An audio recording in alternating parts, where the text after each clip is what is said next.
Hello, everyone, and welcome back to another episode of 3 Point Weekly.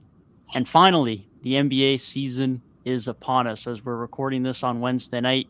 Nearly every team in the association has touched the court for their first game of the regular season, and we're going to touch on that in pretty much every game in its entirety shortly. But we have a few last things to cover for the offseason before we move on to regular season content entirely for the next 7 months, which we are very glad to have back. But be sure to hit that like button down below as you do stay tuned to us tonight. Be sure to leave your thoughts through the first opening days of the season in the chat. But as mentioned, we do have a few things in the offseason to address beforehand because it was rookie extension deadline day just a couple of days ago. And there's a lot of guys who got a lot of bags. It was a rookie number of guys who got rookie extensions this year, with 14 guys in this draft class getting rookie scale extensions. Of course, some of these happened earlier in the summer, and we've discussed earlier in the pod. Some of those being Tyrese Halliburton, Anthony Edwards, Desmond Bane. A lot of guys got some big figures this year, with those guys getting near or upwards of 200 million for the next 4 to 5 years. But there was a few notable ones that happened over the last few days as well. Arguably, most notably was that of Jaden McDaniels, as he's back with the Timberwolves. He signed his deal just before the deadline a couple of days ago, signing a 5-year deal worth $136 million. That is very comparable to the Mikal Bridges extension a couple of years ago, projected on a 5-year deal and then on the inflated cap. It's pretty much the same figure. And that seems about right for Jaden McDaniels. So get your thoughts first, Gabe. What did you think about the Jaden McDaniels extension?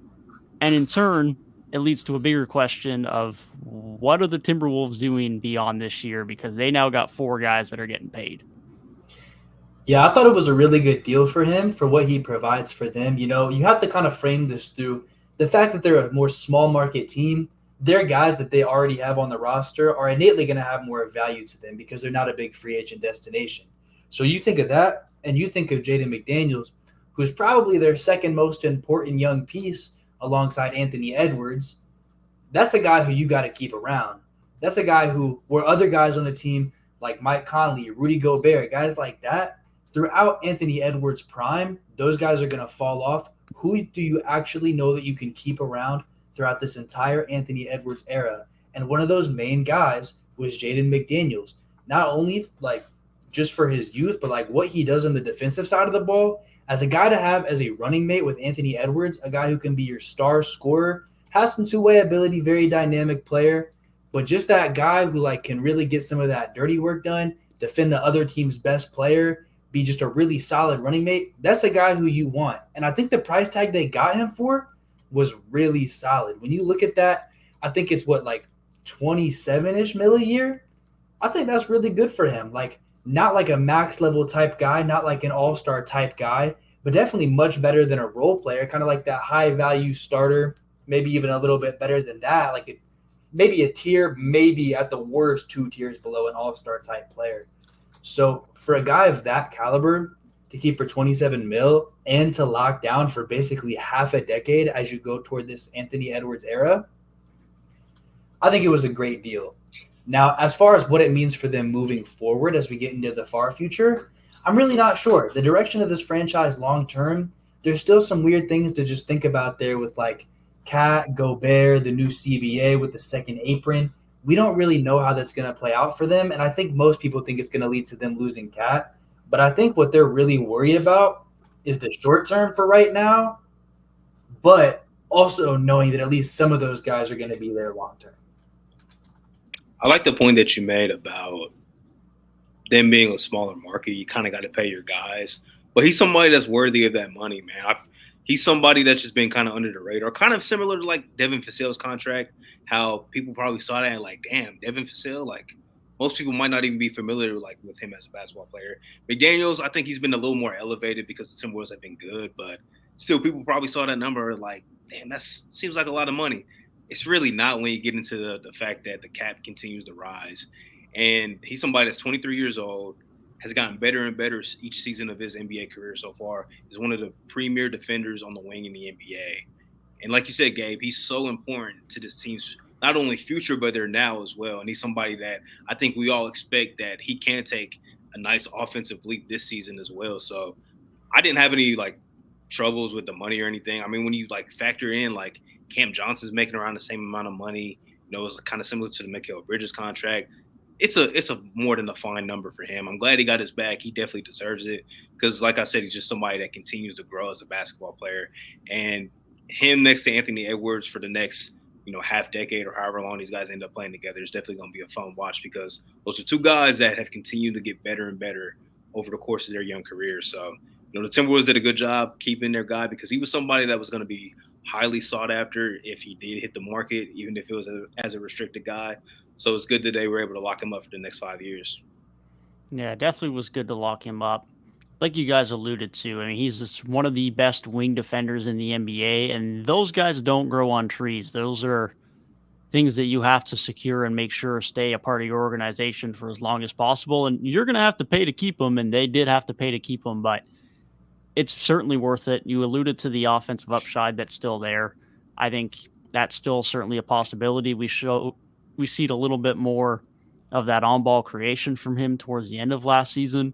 And like I was alluding to a bit earlier with the Mikal Bridges extension, given that extension, if it was stretched out to a 5-year deal and then expand on that and increase it based on what the cap was then to where it is when McDaniel's extension is set to kick in, that extension that McDaniel's just got is 5 years, $131 million with a few bonuses, and Mikal Bridges' extension, if it was projected forward, would have been a 5-year, $134 million extension. So it's very comparable. And given where they were at that point in time in their career, it seems reasonable. I mean, you can't compare him to where Bridges is now, but Bridges at the time was similar. One of the best defensive wings in the league. He averaged 13.5 points a game in that season. He got his extension. McDaniels is just coming off 12 points a game season. Significantly improved his efficiency on offense. Significantly improved as a three-point shooter. So very fair deal from Minnesota.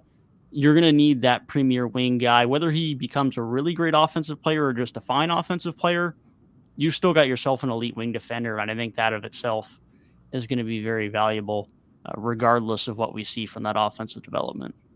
If he gets up to like kind of where Mikal was last year before the trade, I like that. Like around like 16, 17 points a game, elite defense. I could see that being like where he can be in his career, especially next to Anthony Edwards. Whether Cat's going to be there long term or not, who knows? But I like that potential. I really do. Yeah, I think it puts them in a good place where, like, at least for the short term, like, they really have a good core 5 or 6 guys there with just, like, the whole lineup of just Conley, Ant, McDaniels, Cat, Gobert. Like, that's a hell of a lot of talent to start with. And being able to work off of that, like, there's a reason I had this team projected as a 5 seed. We saw an opening night tonight. Like, the Timberwolves didn't end up coming away with the win, but Anthony Edwards still looked like a star out there. And I think he can really just keep leading them to far places. And having McDaniels around long term, that's going to be a great part of doing that. Just keeping that defense on the up. You assume more progress from Gobert because he kind of regressed a little bit, but as he gets more used to this new situation, then like McDaniels, Anthony Edwards himself is a pretty good defender. It's like all these products are going to mix together, and I think that defense could actually be going somewhere in the next couple of years. Yeah, it's definitely a very good core. Like you said, that defense could be really special. We'll just see what they decide to do, especially as they get into next offseason, and that'll be a discussion we'll have more next offseason. Is Gobert still making over $40 million a year for this year and 2 years after that? Like you said earlier, Gabe, McDaniel is going to be at about 27 a year for the next 5 years starting next year. Ant's going to be averaging over 40. And Cat's extension kicks in next year, and that's an average of over 55. So they're going to be a luxury tax team if they keep all 4 of these guys. They haven't been that for almost 2 decades. So we'll see how ownership feels. We'll see how good of a season they have this year. If they're good enough, maybe they win a playoff round. Maybe ownership is convinced enough that we're willing to foot the bill for a year or two. If it's a tough year, we'll see. There might be some tough decisions in Minnesota next summer. Am I the only one that feels like Rudy Gobert has been on that contract for like a decade? Like, I just feel like I remember exactly where I was when he signed the contract, and I'm like, damn, that's a lot of money.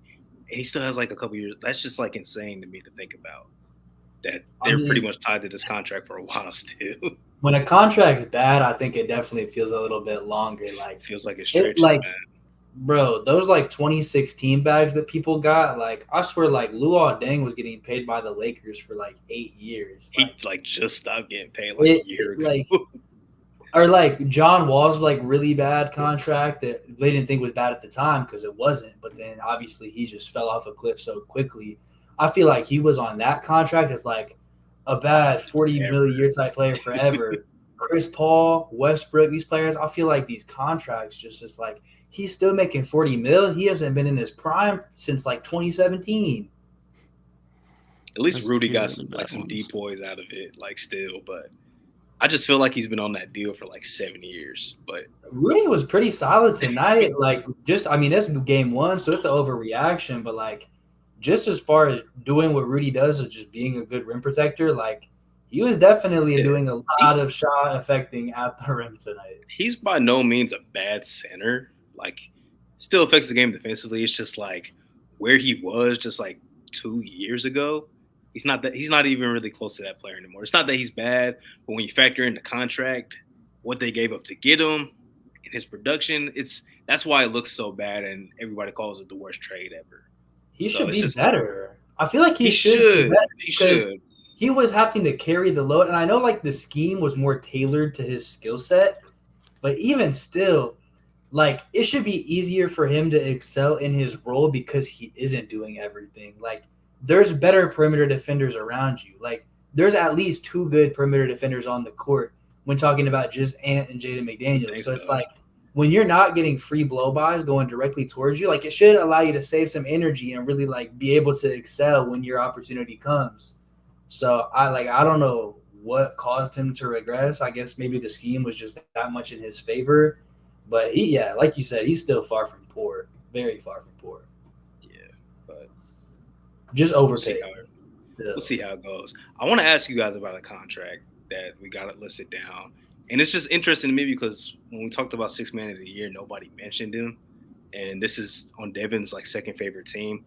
Cole Anthony, man, I like the bag. I like his production, what he's been. He's somebody that's had a season where he was the starting point guard, put up really good numbers. And he had no problem transitioning back to the bench last year. Had a good night off the bench season, first game of this season. I like the bag, man. 13 million a year is a pretty solid value for somebody that honestly could maybe like be a dark horse six man of the year type of guy for a team that we all expect to make a jump. So, Devin, I'll start with you since you're the residency Magic fan on the pod. How did you feel about Cole Anthony, his performance tonight, and him getting that contract extension? Yeah, I mean, you can't go wrong locking him up for 13 mil a year. Like you say, dark horse six man of the year candidate this year, and that's only going to continue to improve in terms of his stock for that award. Now, it is worth noting that Markelle Fultz is also entering the last year of his deal, and he did not get an extension. So whether he remains the sixth man long term, personally, I hope he does. I think that role suits him well. But there's also a potential that he then fills in for Fultz in a year's time. So we'll see how that goes. But as far as the time being, starter or off the bench, 13 mil a year is a steal for Cole Anthony, in my opinion. And Magic fans seem to agree. I mean, there was a lot of Magic fans on my timeline, more than there normally is when this extension was signed. And they were all very happy about it, and for good reason. And he showed why so tonight. He led them in scoring tonight. Underrated rebounder for his size and position as well. And that again showed up tonight as well. He had 8 boards on the night. So that value for him, for a guy who, honestly, if he continues to play as well as he looks like he might play this season, at the end of the year, might have got 20 plus mil in the open market, or at least got an offer sheet of that from someone. So locking him up for the next few years at as low of a price as they did, he's on a great value deal. And the Magic have just seemingly done well with this over the last couple of years. They did the same thing with Wendell Carter a couple of years ago as well, locked him up to a really good value, cheap extension. So seemingly just continuing to do well for Orlando. Looked great tonight. Great value deal. Nothing but positive things for Cole Anthony and having him locked up for the next 4 years. It almost speaks to their culture. And I think the fact that these players are able to take these team-friendly deals, because out of all those guards, like Cole Anthony may have arguably had the claim to get the biggest contract out of any of them, just off the fact that he was like the best pure bucket out of all those guys. Like game to game, it's like, what can you just expect to see from a guy? And while it may be best utilized off the bench, I know what I'm getting from Cole Anthony on a night-to-night basis. Markelle might be in there as well, but it took him a little bit longer to get there. Cole Anthony's been on this team for a little bit longer, and it's just been doing what he does for so long now. But for him to re-sign for $13 million a year, that's like nothing in today's NBA. Like that is if that's your best bench player, $13 million is really damn good. And for a guy who can come in and he might not be a starter, but he's a guy who, if he's hot, can definitely be in your closing lineups. A guy who's a closer is almost important than a guy who's a starter. And that guy is making $13 million to be really good. That mixed with Wendell Carter being on a team-friendly deal, it puts them in great position because then once you're putting guys like Franz, like Paolo on these bigger extensions, if Markelle ends up signing a nice bigger contract with them come soon, it really keeps the flexibility very open for them. And it allows them to take what's been a successful rebuild and acquiring all this talent and not having to make that common sacrifice of, oh, now we have too much talent. We have to cut some of these guys loose because we just can't pay them all. If these guys are taking team-friendly deals, they might just be able to. Yeah, it gives them a lot of flexibility down the line. Like whether they want to re-sign Markelle, like you said, Gabe, they might have the money to do so. And, of course, the other guys, Franz, when Paolo's contract, and those guys are up for extensions and stuff. But as far as for Cole, man, like I just love how he provides like a little bit of a change up from really any other guard on the roster. Like, because I remember watching him the year he was starting, and I felt like he displayed a lot of like starting point guard qualities, like not only scoring the ball pretty efficiently for a second-year guy, was dishing out like 5-6 assists a game, and like quality playmaking as well. Like you mentioned, like underrated rebounder too, Devin, like you said that. But even if he's in that bench role, he just provides a change up from a Markelle Fultz, where Markelle might be like a stronger defender, maybe a little bit of a better playmaker, but Cole Anthony can provide some playmaking, but also provide the big-time scoring, like can really go off on some nights. So, you know, for them, whether he's off the bench long-term, maybe they move off of Markelle or it's a Suggs, like he seems like he's somebody that they should definitely keep around, and I'm glad they got him on this extension. But, you know, he might have, like you said, he might have signed it early, man, because the way he like can really just put together a solid season, he could easily command 16, 17, like even 20 million, like you said, in the open market. But, you know, good for the Magic, man. They just continue to make these sound moves, these sound decisions, and they continue to develop their talent, man. Like Jamal Mosley's done such a good job of just developing these guys, like allowing these guys to play. You know, I think that season where Cole Anthony was starting was very big for him because his rookie year was a little up and down, but that second year he really just got to play through the, you know, the struggles and stuff and really show what kind of a player he can be. So definitely a W. You know, shout out to him for getting a long-term deal as well. Definitely. I'll touch more on some of those points of the Magic development and their culture when we talk more about their game tonight later, because otherwise I'm going to get carried away. But I want to ask you guys another question regarding these rookie extensions. Cole Anthony's a nominee for it, so feel free to name him again. But who do you think has the best value deal of all of these extensions? The best value here. Dude, I'd probably have to go with Jaden McDaniels, to be honest. Okay. Very good. I might steal your answer, Devin. I'm gonna go with Onyeka. I'm gonna go with Okongwu, man. I feel like that value, hopefully the keys get passed to him eventually. For what he could probably provide in like a full-time starting role, I really like that, especially for the value, 4 years, $62 million. Like that is a W deal for the team. Like that provides a lot of flexibility for Atlanta down the road. Definitely. Yeah. 16 mil a year for a starting caliber center in today's league is about as good as it's going to get, especially as good defensively and on the glass as Onyeka is. McDaniels, I think in 3 years' time, when you're like halfway through this contract, he is going to be the second best player on that team, probably like one tier below an all-star player. And I think that's on a pretty solid to good Timberwolves team. So, I mean, for that level of guy, a guy who can probably be like a top 5 perimeter defender, all NBA defense type guy, like that's a damn solid contract. Yeah, I like that shout a lot. I mean, the easy comparison is OG, but when you think about a guy like OG, I mean, he's probably set to get paid $30+ million a year if he enters the open market this upcoming offseason as a free agent. McDaniel's going to be averaging 27 for the next 5 years starting next season. And I don't see any reason why he can't get to that type of level Offensively, maybe his ceiling even gets better, but he's already arguably just as good a defender. Timberwolves fans would certainly argue it. That's for sure. And offensively, that's not a stretch. His three-point shooting has continued to get more and more consistent and be more and more efficient. On ball has already started to look a little bit better. So I don't see any reason why that deal doesn't look great in a few years' time. I definitely can't disagree with that. The other contract I want to give a shout to for that is Josh Green, another guy who's just making a bit over $13 million a year.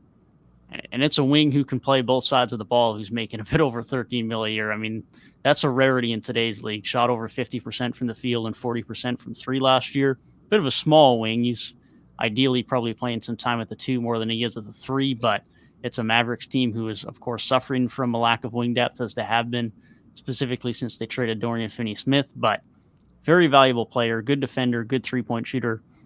Does the offensive on-ball creation improve more?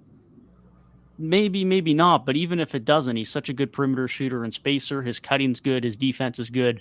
More than enough to be deserving of that contract. I think that deal is going to look really good as well. It reminds me of like a young Marcus Smart, but a little more polished offensively. Like, I get those type of vibes. And when Smart came into the league, like, he didn't really have that on-ball ability either. So I have no doubt that, especially the way his game's already like pretty polished as like a, just like a shooter, a scorer, I feel like he can definitely develop that. And, Dallas could definitely, benefit from that as well. So, yeah, that's a great value for him. That's another guy that maybe could have outplayed his value, but who knows with Jason Kidd calling the shots there. I wanted to ask you guys, which guy that did not get an extension surprised you the most?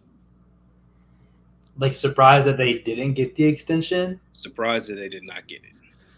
Probably Tyrese Maxey for me. Especially just because his role's only going to continue to improve, and he's basically their second option now. And it's like, when you look at this team 4 years down the road, who do we know is even still going to be there? Like, your quick answer might be Embiid, but it's like, if Harden gets traded and there's not really that kind of contending level core around Embiid, is he going to be there in 4 years? And so when you think about that, it's like Tyrese Maxey is really good and he's improving quickly. And it's like, yeah, that's a guy who you want to lock down because he's obviously helping you win now, but he can also be a building block of the future if this team has to move in sort of like a blow it up direction in the next couple of years. And so just having him there long term to kind of do what you want with and have as an important piece, you think that'd be an easy decision, especially with James Harden being out the door. And I'm right there with you if it's just basketball reasons, but the financial reasons made too much sense for them to not extend him. It just made too much sense for them. They're only going into next offseason with Embiid and PJ Tucker on guaranteed deals. So outside of those two, and then they have the cap hit of Tyrese Maxey that'll be hitting against their salary cap, but that's only $13 million. Whereas if they extended him this summer, that would have been $35-40 million. So they're saving a lot of money going into next summer, in a summer where they're probably going to have 50-60 million cap space, and they're going to look at signing a Siakam if he hits the open market, or signing an OG Anunoby if he hits the open market, especially if they don't look to bring back Tobias Harris, which is very possible, and it seems all but inevitable that James Harden won't be back at this point. So they're just keeping their flexibility open at this point so they can go out and give Siakam a max contract if they want to, and actually have free agency be free agency for once. Like, it never happens anymore because everything's just a sign and trade. But that's the only reasoning for that. I'd be a little bit more concerned if it's a guy like a Devin Vassell, where you're not likely to want to give him the max, and then someone comes in and gives him an offer sheet, and then you have to start making tough decisions. Philly's going to be fine giving him a max next summer, and Maxey knows he's going to get a max next summer. The only concern is if he gets some terrible injury this season, which we pray to God that doesn't happen, because barring that, man's getting a max. He's going to get a 5-year deal at over $200 million, and he's going to be either their number 2 option next to Embiid for a long time, or their number 3 option if they go out and sign someone in free agency. So who's your most surprising guy then?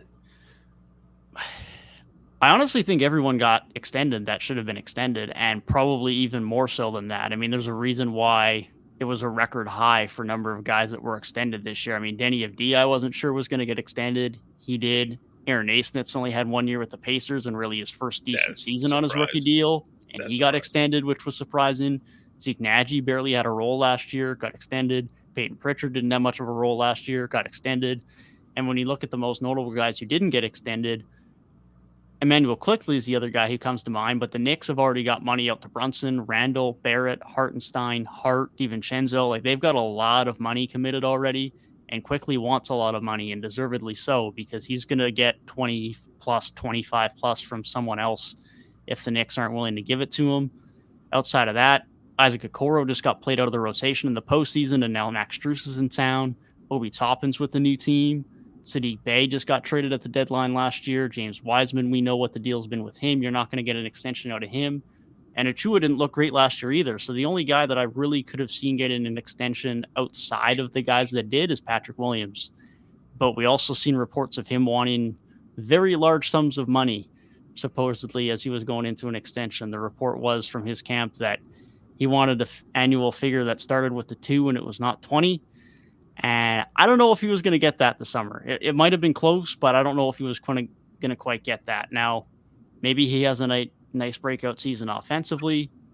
It's another thing we have to keep in consideration is that he didn't have much of a rookie season thanks to that hand injury. So he's a little bit behind the timeline, and maybe he has a bit more of an offensive development year. Still a fine defensive wing, going to get paid, but there might have been a lot of discrepancy on the figure, and Williams might have just wanted to bet on himself, and fair play if he did. But that was probably really the only one that was mildly surprising because everyone else just hasn't been good enough or is in a relatively new situation. Yeah, that was going to be my guy. Aaron Nesmith's extension, that did kind of surprise me. I just didn't expect him to warrant any type of extension. But, yeah, Patrick Williams, I listened to the full clip from Zach. I think it was Zach Lowe's pod, where he basically said, like, I think his camp, they said not 20 million, but they're more like thinking probably around like what McDaniels got, that like 26, 27 figure, which is still a lot for somebody for Patrick Williams that hasn't consistently put it together. But I was still a little bit surprised that maybe the Bulls didn't extend him because he's your one building block. Him, if you want to include Kobe White, that's fine. That you have like. You kind of got to like hit with him. And he's still super young, hasn't had a ton of opportunity because he's like the 4th or 5th option on most nights. But has shown promise, been a pretty good catch and shoot guy. Has had nights where he's looked good offensively when his role is elevated. So for a team that's kind of in limbo right now, like they want to be decent, but we just know their ceiling is probably a low-end playing team. I feel like you would want to lock up the guy, especially – because there's a chance he outplays that value, and then you have to pay this man more money in restricted free agency. Like, maybe he just comes out hooping crazy this season, or maybe, God forbid, somebody gets hurt, but maybe somebody goes down, maybe some trades happen, and he could easily outplay that value. And now you have to pay the man $30 million instead of $25 million. So I think that's the only reason why I was a little bit surprised by Patrick Williams. I don't trust them Florida State guys having offensive breakouts at this point. These Florida State wings, bro, Jonathan Isaac, Patrick Williams, Scotty Barnes. Devin Vassell. He might be the exception. So, but like a lot of these guys, they're defensive guys. And they might have some solid offensive game, but like they're not going to be a 1-2 option on your offense on a good team.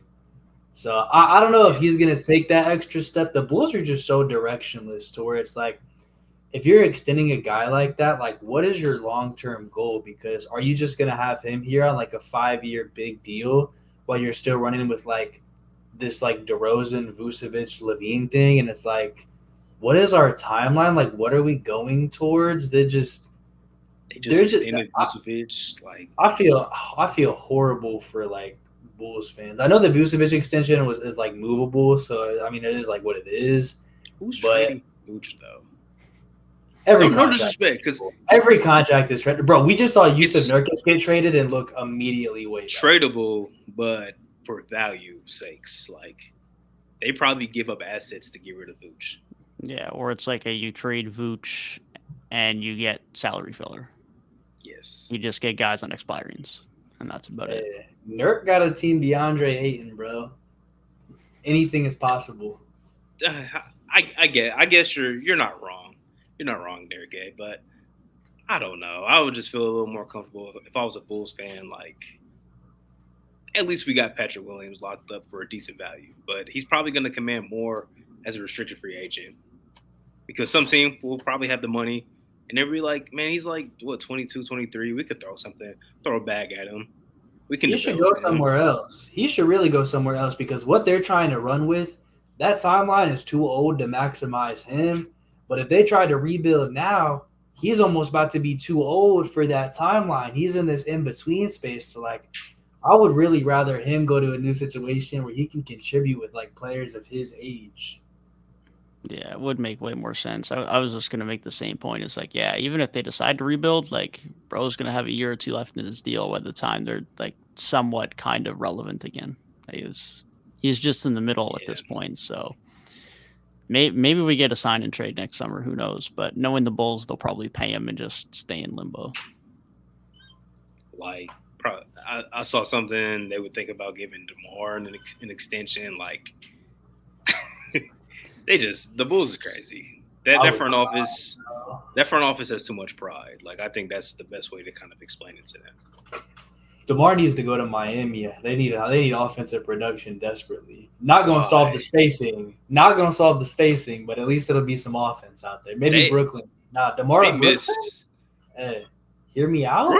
Brooklyn offensively looked all right tonight.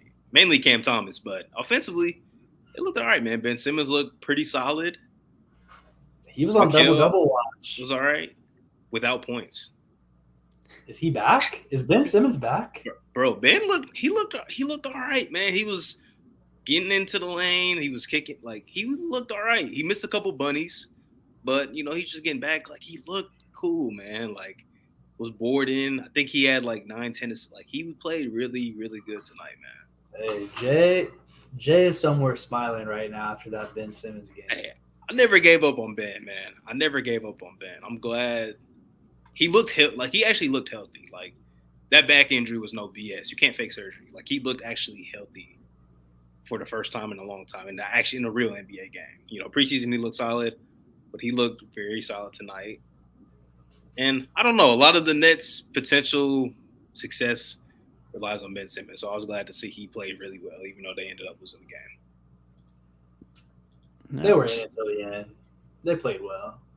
They played really good. They really should have won that game, but Donovan Mitchell's crazy. Donovan Mitchell down the stretch was crazy. On both ends, might I add. He was doing it on both ends. He wanted the Mikal Bridges assignment. He gave it to Mikal Bridges. He forced the turnover. Then he hit the buckets. He was doing everything. That's Mitchell's had a few games since he's joined Cleveland where it's okay, this is the two-way impact that we've hoped to see since he joined the league. But tonight might have been the best moment I've seen of it in his career where it's game one of a regular season. It's not that meaningful. But if we can get that a little bit more from him where it's I'm the guy on defense and I'm closing the game for us on offense. So it was really impressive from Donovan Mitchell tonight. I was really happy with what I saw from him. I low-key think it's kind of more impressive that he did it in game one of his season than compared to game one of the playoffs. And it's oh, now you want to start defending because to show that kind of effort and energy to want that assignment down the stretch, that shows something, man. They got punched in the mouth in the playoffs and they're probably remembering that shit. Yeah, we got embarrassed. We can't go out like that again. So I got to step up defensively. Darius Garland's probably I got to put in more effort on the end of the floor. Mobley, Allen, those guys are probably thinking the same thing. That's good. And Max Strus was a great addition. He's another guy that's not a great defender, but he gives a lot of effort on that end of the floor. He had to get on the floor in Miami. So, they're going to be a very, very intriguing team to watch, man, this season. That defense is always going to be elite, though, because of the two bigs. But if you get Mitchell buying in, Max Strus still giving effort, and other guys, they definitely going to be a good regular season team for sure. Definitely. The only caveat I'll say to that with the Mitchell defense is I saw the same thing last year, and then it just slowly tailed off. So hopefully it remains a little bit more consistent this year. Because the last few weeks of last season too, I was thinking the same thing. It's okay, he's competing on D, not always great, but he's competing, he's hustling, he's working, he's bumping, he's bruising, and then December came around and it just disappeared. So hopefully that's consistent this year. It's that new season energy, man. That's like when James Harden first got traded to Philly and we're oh, he's moving off the ball. All right, okay. Might be some new James Harden. Exact same player. This motherfucker Harden was running off of flare screens in the corner. that And then when 5 you see games that, later. and that wasn't new season energy, but that was new situation energy. So like when players are for real energized and rejuvenated, like you might start seeing some wild shit. But we need to see it over like at least like a 30 game sample size for me to be like, all right, this might be here to stay. If we get to like game 35 and Mitchell's still gritting on defense, I'll be like, okay, it might be for real. Because once you get to about 35, 40 games into the season, you know who teams are. You kind of know who players are for the most part. So if I see Donovan Mitchell still scrapping when it's January 2nd, I'll be very impressed with that. Definitely. There's a reason why the stream title is indeed overreacting to the beginning of the regular season, because it's all it is at this point. You can only take away so much from one game, but we'll take away what we can take away. All-Star Cam Thomas, that's my overreaction. Go, hey, take the floor, man. Go ahead. Go ahead. Listen, I did not get to catch a lot of the game because I was watching my Raptors. But good God, he does it again. Every time this dude gets an opportunity. Every time. He gets all these DMPs, and I'm like, why are you not in the game? This team has no offensive players. And listen, I don't care if he's the worst defender I've ever seen. Because listen, bro, this is about to be a wild-ass comparison, but rock with me for a second. Bro, there was this fun little team in the year of our Lord, 2001, that had a small guard that could score the shit out of the basketball just surrounded by defensive pieces. That's and them motherfuckers went to the finals. Them motherfuckers went to the finals. Listen, you got Cam Thomas, bro. I don't care if he is worse than Trae Young on defense by a mile. The rest of their team is so stacked with defensive talent, bro. If Cam Thomas is on the court with Ben Simmons, Mikal Bridges, Dorian Finney-Smith, and Nick Claxton, I don't give a fuck what his defense is like. Let them blow by him. They're fine. One rotation. Give me one rotation and they're good. So listen, at that point, the fact that they need scoring that desperately, give that motherfucker the ball because that's damn near your best shot to get a bucket unless Mikal is hot or unless Cam Johnson is hot. With that said, though, he needs to consistently be in the rotation because this offense is legit. He's done it enough times now to where he might not be the most consistent scorer in the world, but he's put up these big scoring numbers enough and in a spread out enough notion to know this isn't bubble TJ Warren. This is not Linsanity. This has happened over a long period of time where he gets these opportunities and he makes the most of it. Keep this motherfucker in the game. I don't care if it's as your sixth man because he's probably best utilized as a sixth man. But then if he gets hot, let the man close the deal. Because he's nice. He's nice like that. He has talent, and this team needs him. This team, what was our biggest question about them? Where's the offense coming from? And he is their best source of offensive production. I'm trying to think of like a comparison. The best I can think of is like a Nerf Jamal Crawford with Lou Will type defense. Like it's somewhere in between those two guys. Like, because Cam can definitely get buckets. He's a black hole offensively. As soon as the ball touches his hands, they need buckets. You either got crash. You either crash or you get back on defense. I think there'll be an opportunity though for him to get more playing time this season because they lost a couple guards in the offseason. You did bring in like Dennis Smith Jr. I don't think Lonnie Walker played tonight. If he did, I didn't remember seeing him on the court. So he's probably going to get those opportunities. It's just about the nights when instead of 11 made field goals, he only makes 2. He's probably not going to find ways on the court. So it's just you're going to have to live with those nights, especially with a team that does need offense, and they needed that spark tonight. He provided it. But he got to give a little bit of effort to fit. Just act like you're trying. Like, don't just sit like he was really just sitting there letting guys set screens, not trying to fight through, not rotating. Like it was bad. It was really bad. But let me play devil's advocate. He did have almost 40 points. So let me play devil's advocate in that if you don't even know that your minutes are guaranteed the next game, yeah, you're gonna really try and go out there and try and show, yeah, y'all motherfuckers need me. Like I feel like if he knew that his like spot in the rotation was a little bit more consistent, then he'd be more equipped to being able to roll with the punches and being able to find out other ways to be effective. It's a little opposite though, right? Because other guys like Patrick Beverly, prime fucking example. Motherfucker was a 35 point per game scorer in high school, was a good college player, was like on like the Team USA select teams, like really good prep basketball player, college basketball player. Only way he could stay in the league is if he became the scrappiest defender out there. Dennis Smith Jr. on his team, lottery pick, 5-star recruit, the man at NC State, was the man with his first year. He's still in the league right now. He'll probably be out playing overseas right now if he didn't realize I got to find a way to affect this game in other ways than having the ball in my hands. He became one of the scrappiest defenders in the league. So that's the only thing. Cam Thomas can score the hell out of the basketball, but the way he stays on the court is by at least looking like he can defend or try, just fight through screens, do something. Like he's just not even trying to handle it. If you go back and watch his defensive possessions, you would be disgusted by the defense, but the scoring is definitely off the charts.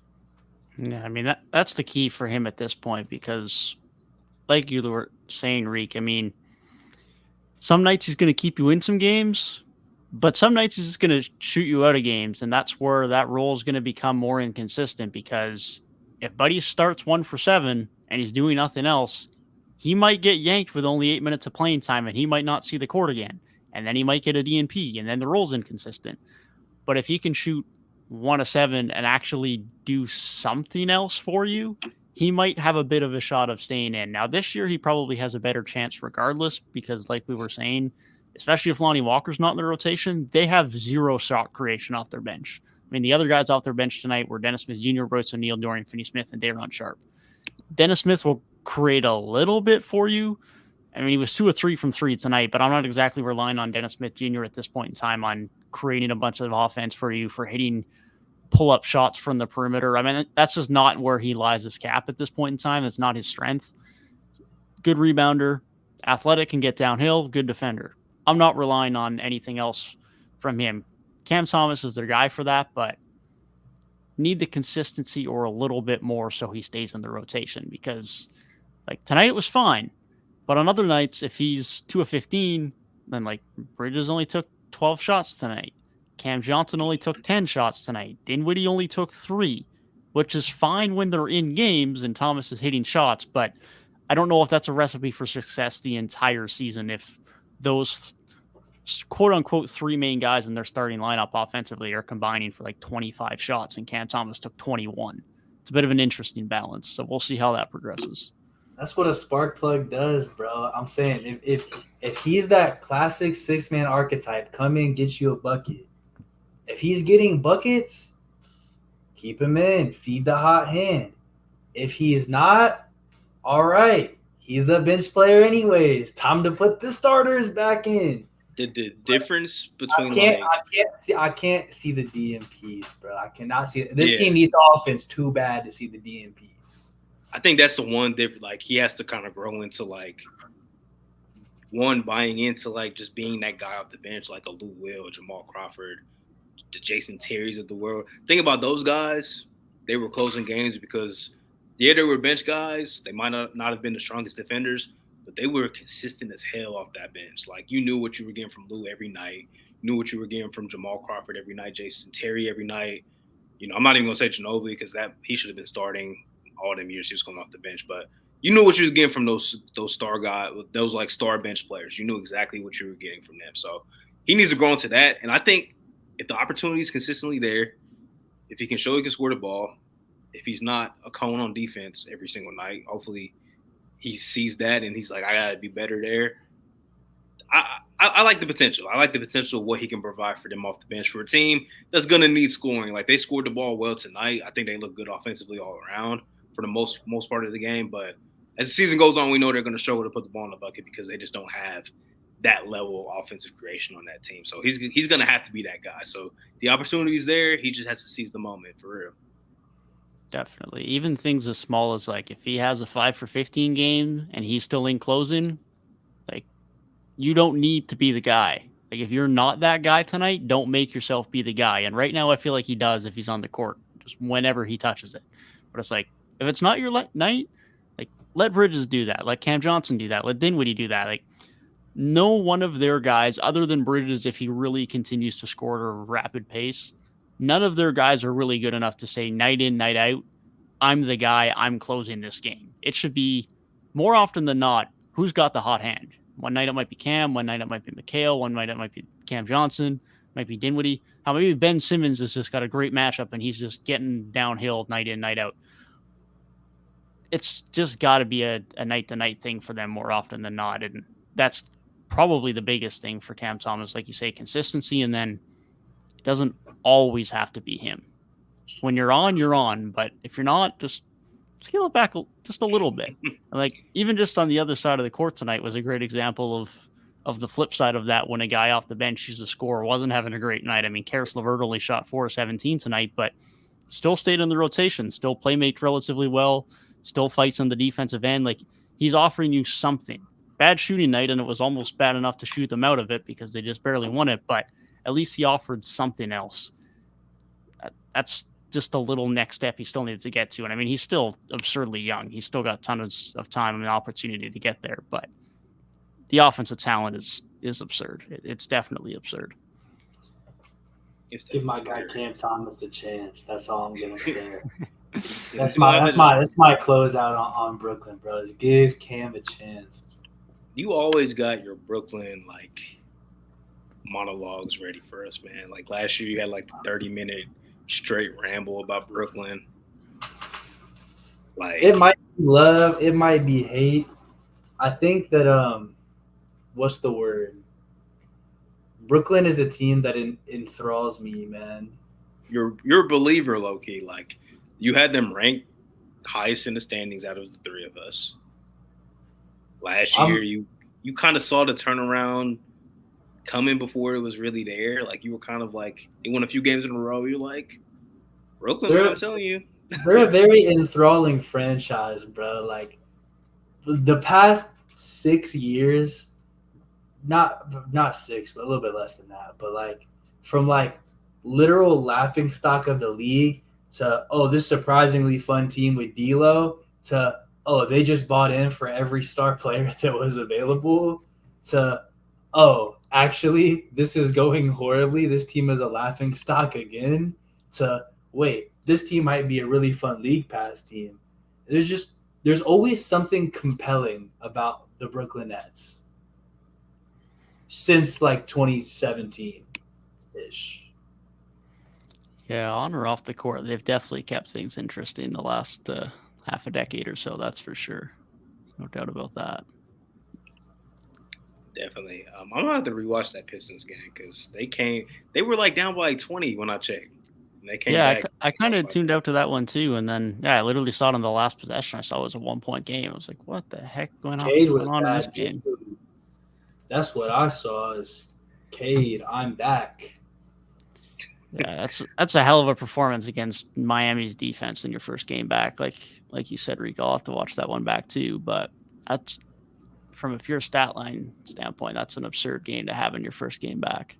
Yes. 3-1-3 has been up since they had some 3-point weekly representation up there, man. I do hate to say it, but maybe Miami Detroit has been moving different since Reek got there. Trying, man. Baltimore stomped on us though. If I had to give an overreaction, I gotta go to Boston, right? Like I have to. Jaylen Brown is washed. The Celtics are winning the championship. Like that's my overreaction from the first game, man. Bro, not with that guy making $300 million. Good. Yeah, this is my one extremely biased take for the season. Like I'm usually the unbiased Celtics fan. I call it how it is. This is my overreaction, so I'm gonna be very, very biased here, bro. What I saw from like KP in this game, I'm gonna get to Jrue Holiday because he's still elite defensively, but KP, the rim protection was elite. Like he was deterring every shot, especially in that first half. Every time Brunson got into the lane, KP was there. Randall, Mitch Robbins, like he was deterring every single shot at the rim. Pretty much, except for like RJ Barrett was still finding a way to score the ball inside, but was deterring every shot. I think he finished with like 4 or 5 blocks. his stretchability, I think, is like there's stretch bigs, but then there's stretch bigs that can stretch it beyond the 3-point line and shoot from like 30 feet consistently, knock down shots.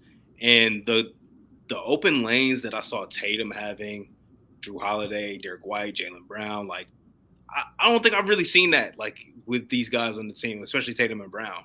Like JT wasn't getting doubled a lot, which there's always somebody at the nail digging in. You can't do that with KP at the top of the key stretching the floor. So that was very just refreshing to watch. Like I've just never seen this type of stretchability on this team. And then late game, they went to the Tatum KP pick and roll. It looked so good, man.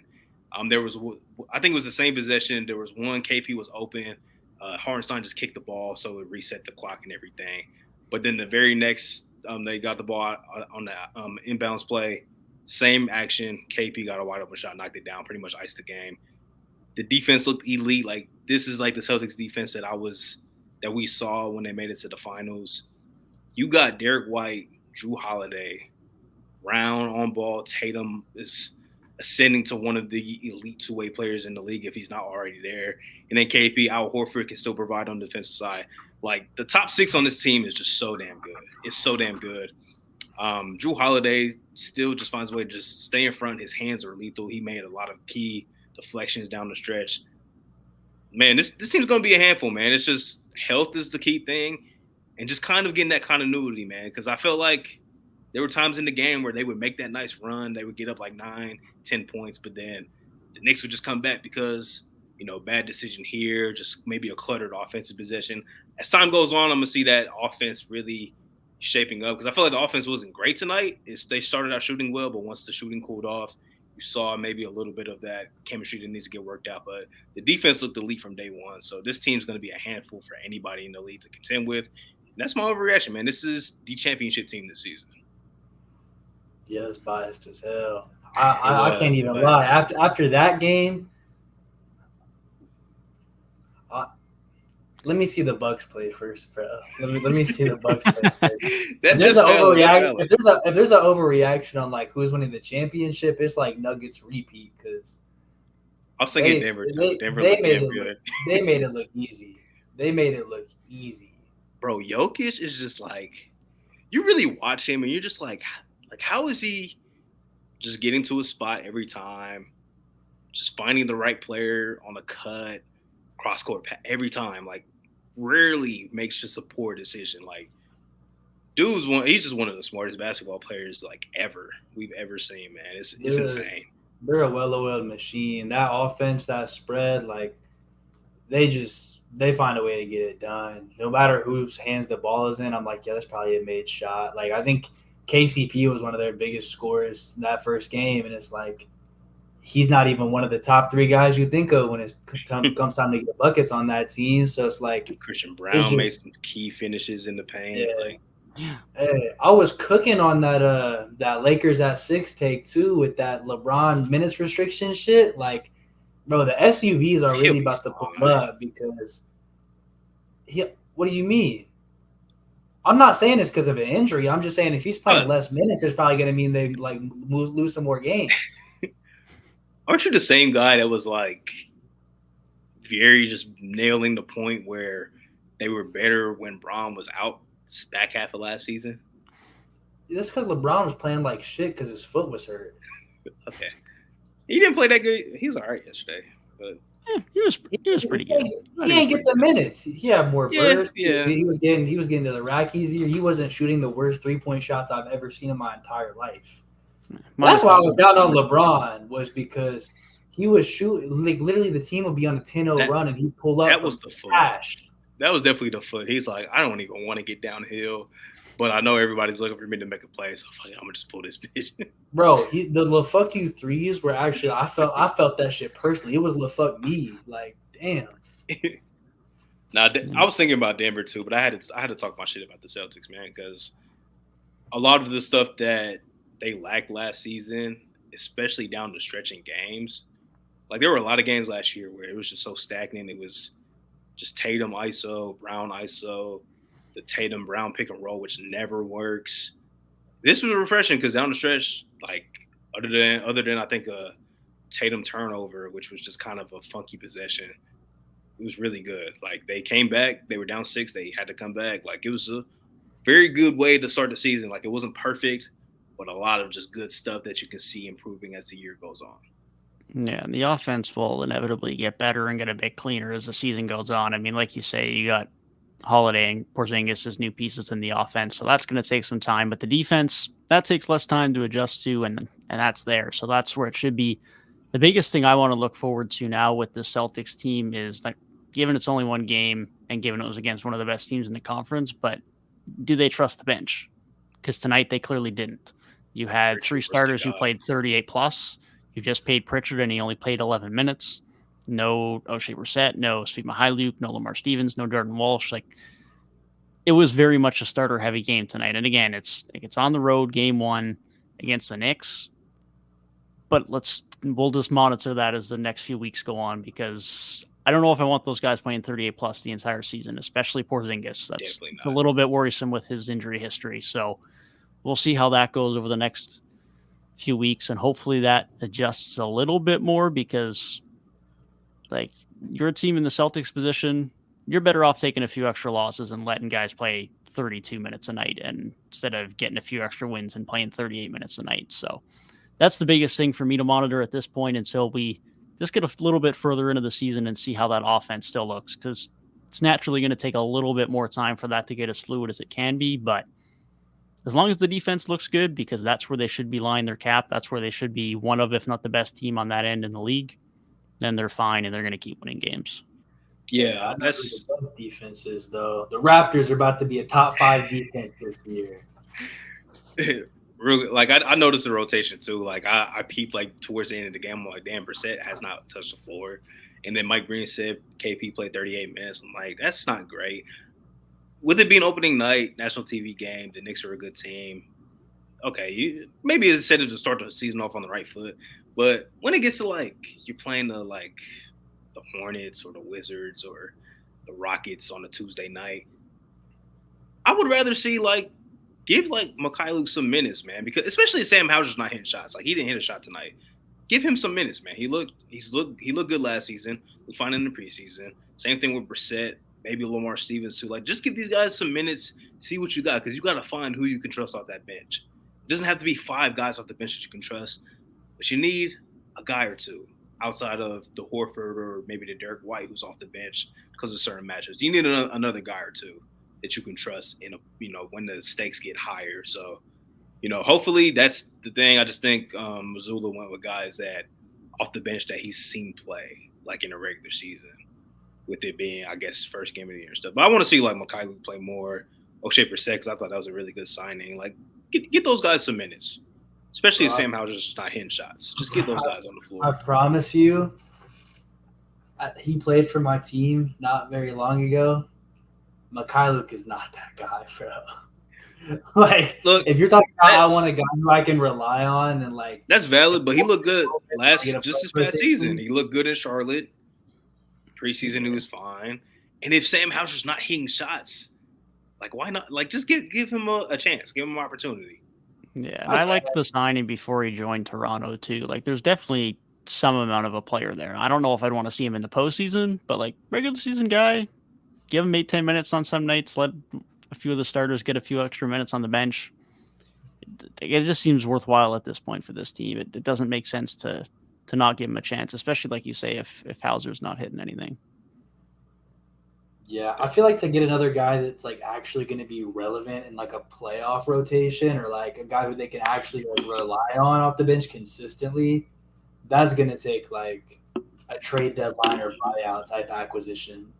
Yeah, which I don't think they qualify for the buyout, but still do got, I think, a draft pick that you can throw around. So we'll see. But I need to hear Devin tell us why the Orlando Magic are going to be a second-round playoff team, man. It was against Houston and at home, so there's only so much you can take away. But nonetheless, a 30-point win at home to start the season is definitely nice. And it wasn't a night where the stars showed out. I mean, Paolo only took 6 shots. It was not a night where Franz and Paolo came out guns a-blazing, although Franz did hit a couple of threes early and kind of got them going. But they just looked like a unit tonight. The defense was great.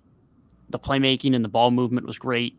The energy was there. I mean, these guys were out with Anthony Black and Caleb Houston and Goga out in the garbage time with 3 minutes left, and Isaac and the boys are all jumping up from down on the bench and cheering the guys on. And that's just the energy you want to see for a team that's a young team that's starting to make that push.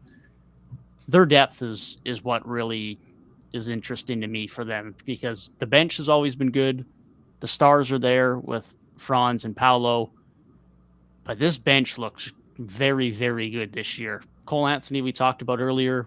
Gary Harris, we were just talking about a few weeks ago on how he should arguably be the starting shooting guard on this team. He played great tonight. He put up 11 points, continues to be a solid defender. Jonathan Isaac is back, which seemingly just gets overlooked, which is valid considering he's barely been on an NBA court the last 3 to 4 years. But limited minutes tonight because he's just getting back. But he already looked really good. Good on the glass, good defensively.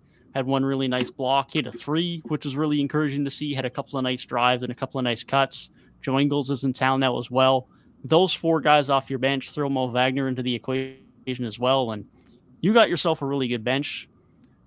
We'll see how the 5th starter production goes. I mean, Jalen Suggs is still the biggest question mark of their starting lineup. Outside of that, their other 4 very good. I will say Suggs looked confident tonight. He looked very comfortable shooting the ball. He was aggressive, and it's about as confident and as good a mechanics I've seen out of him. Still missed a ton of shots, but he looked confident at least, which is more than we've been able to say more often out of Suggs. But the fact that their stars combined for barely 30 points and they beat a team by 30 points, that's just something I would not have been expecting very often from this Orlando team last season. But this year they look a little bit more constructed for that with Jonathan Isaac back. Gary Harris and Cole Anthony is about as good of a backcourt as you're going to have off the bench in this league. Joe Ingles' addition is nice. So I like a lot of what they're going on. Note Anthony Black nor Jet Howard seem to be a part of this rotation, and I can't really blame them for it. Anthony Black looked quite good in garbage time, especially defensively, for what that's worth. But the fact that he's like the 11th man and Jet Howard is the 12th man, they got a lot of depth here. It's a young team with a lot of energy. We'll see come postseason time, but it's the type of team that if they really get going in the regular season, they got the energy to just push through and really make a run. I like it. The hype continues. I can't believe Jonathan Isaac's actually playing basketball again, bro. Like, I swear. He looked decent. So he was actually injured for like 20 years. So, like, for him to come back and actually be an NBA player still is like, that's a feel-good story in and of itself. I thought he was finished, bro. Like, when he didn't play for literally, like, I think I said he got injured when he was like 23 or 24 or something. He was like about to be 27 and still hadn't played another game. Like, it was insane. But like, that comeback story is real nice. And I mean, we talked about them earlier with the Cole Anthony stuff, but so much depth. Really, just bringing up that fact of like they had 2 first-round draft picks that did not crack the rotation, 2 lottery picks that did not crack the rotation. It's like, that's a deep ass team for a team who was, I mean, bad enough to have that high of a pick this past season, to just make that jump just over one internal improvement in the offseason, to just now be like, yeah, these lottery pick guys, we don't even need them. What we already had was just good enough. And like you said, it's against the Rockets, but I mean, it's still beating an NBA team by 30. I mean, that means there's a lot better teams who you're at least going to be competitive with. It's a great sign no matter who it's against. Definitely, because like you said, Devin, like, you couldn't have envisioned that last season. That this is like a game that they probably would have like won, but it would have been more closely contested. I was kind of worried about that when I saw like third quarter got a little close. I saw that they ended up going away. That first half, though, when I was tuned in, the offense looked good. Cole Anthony looked really good. Franz looked very good in that first quarter. Like, this is a team. This is a very sneaky team, man, because the thing that was always impressive, their defense was always very solid, even when they were a bad team. And I think that's something that's very impressive, can be replicated. And they're young guys. Franz is going to continue to get better. Paolo, hopefully you want to see like a Jalen Suggs improvement. Markel's gotten better. Wendell, like, so many pieces. The vets that they added, like a Joe Ingles, Gary Harris being there, like they got the makings to be that team that jumps up this year. Like, Indiana's one of them, but they definitely got the makings too. The talent's already there. Like you said, like, 2 lottery picks not cracking that rotation is kind of insane. Like, that's just how deeply talented this team is. So, impressive opening night win for the Rockets. That's what we expected. But good dub for the Magic, man. That's an impressive win. Yeah, I'll make a couple of points on the Rockets just because this is the game I tuned into the most tonight. But Sengun, great game. And easily the best Rocket on the floor. And that's probably not much of a surprise at this point. I mean, a lot of people are expecting a breakout season from Sengun. He's got a little bit more freedom to do what he's comfortable with and show his qualities now with Ime Udoka in town. He looked great. Jabari Smith, at least a little bit more freedom offensively, but we'll just hope that the shot starts to fall a little bit more than it did tonight. The other guy who impressed me a lot for Houston tonight was Dillon Brooks. And I know I'm biased towards Dillon Brooks, but man actually accepted a role. Now, we'll see how long that lasts for, but he accepted a role tonight. He only took 7 shots, and I'd say only one of them were stupid, and he shot 5 of 7 on those shots. So impressive from Dillon Brooks. Amin Thompson, it's his first game. It is what it is. It wasn't a great debut, but I'm not that worried about it. The rotations, like we've been concerned about, are a bit funky. I mean, Cam Whitmore barely played until garbage time. They got Jeff Green and Jayshawn Tate and Reggie Bullock all getting time on the wing. So that's going to be a bit of a mess, but it just is what it is with Houston. Like we've said, like it really is what it is. And tonight was really no different than what we really expected. The last point I want to make about this game with Anthony Black and Jett Howard not getting time. I don't know if we've ever seen a rookie class enter the league and be given less guaranteed time. And it's not necessarily anything about the draft class, but more so just how much depth there is in this class. Like outside of Scoot, Victor, and Asar, unless I'm forgetting someone, I don't know one that's a lock-in starter. And even Asar, you can argue, is not a lock-in starter right now. And like Jet's a lottery pick, not on the rotation. Anthony Black, not on the rotation. Taylor Hendricks, lottery pick, not on the rotation. Like there's so much talent in the league right now that these guys are coming in and like they're just not even necessarily in the rotation, which is wild as lottery picks. Like, thank God we got that kind of subtle announcement the other day about the TV deal and expansion, which we've all kind of been expecting. But like, we need expansion fast. There is so much talent right now.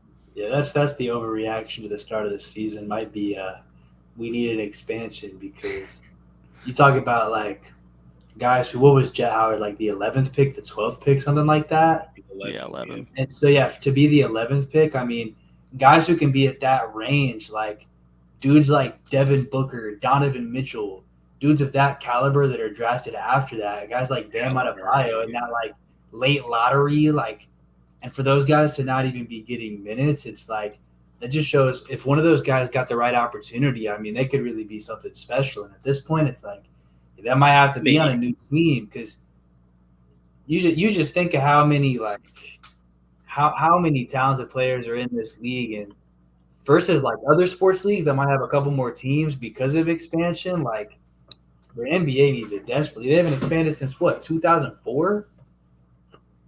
Yeah, it's crazy because like most other draft classes, if you were a top 10 pick, you're damn near guaranteed time from day one. You might start day one.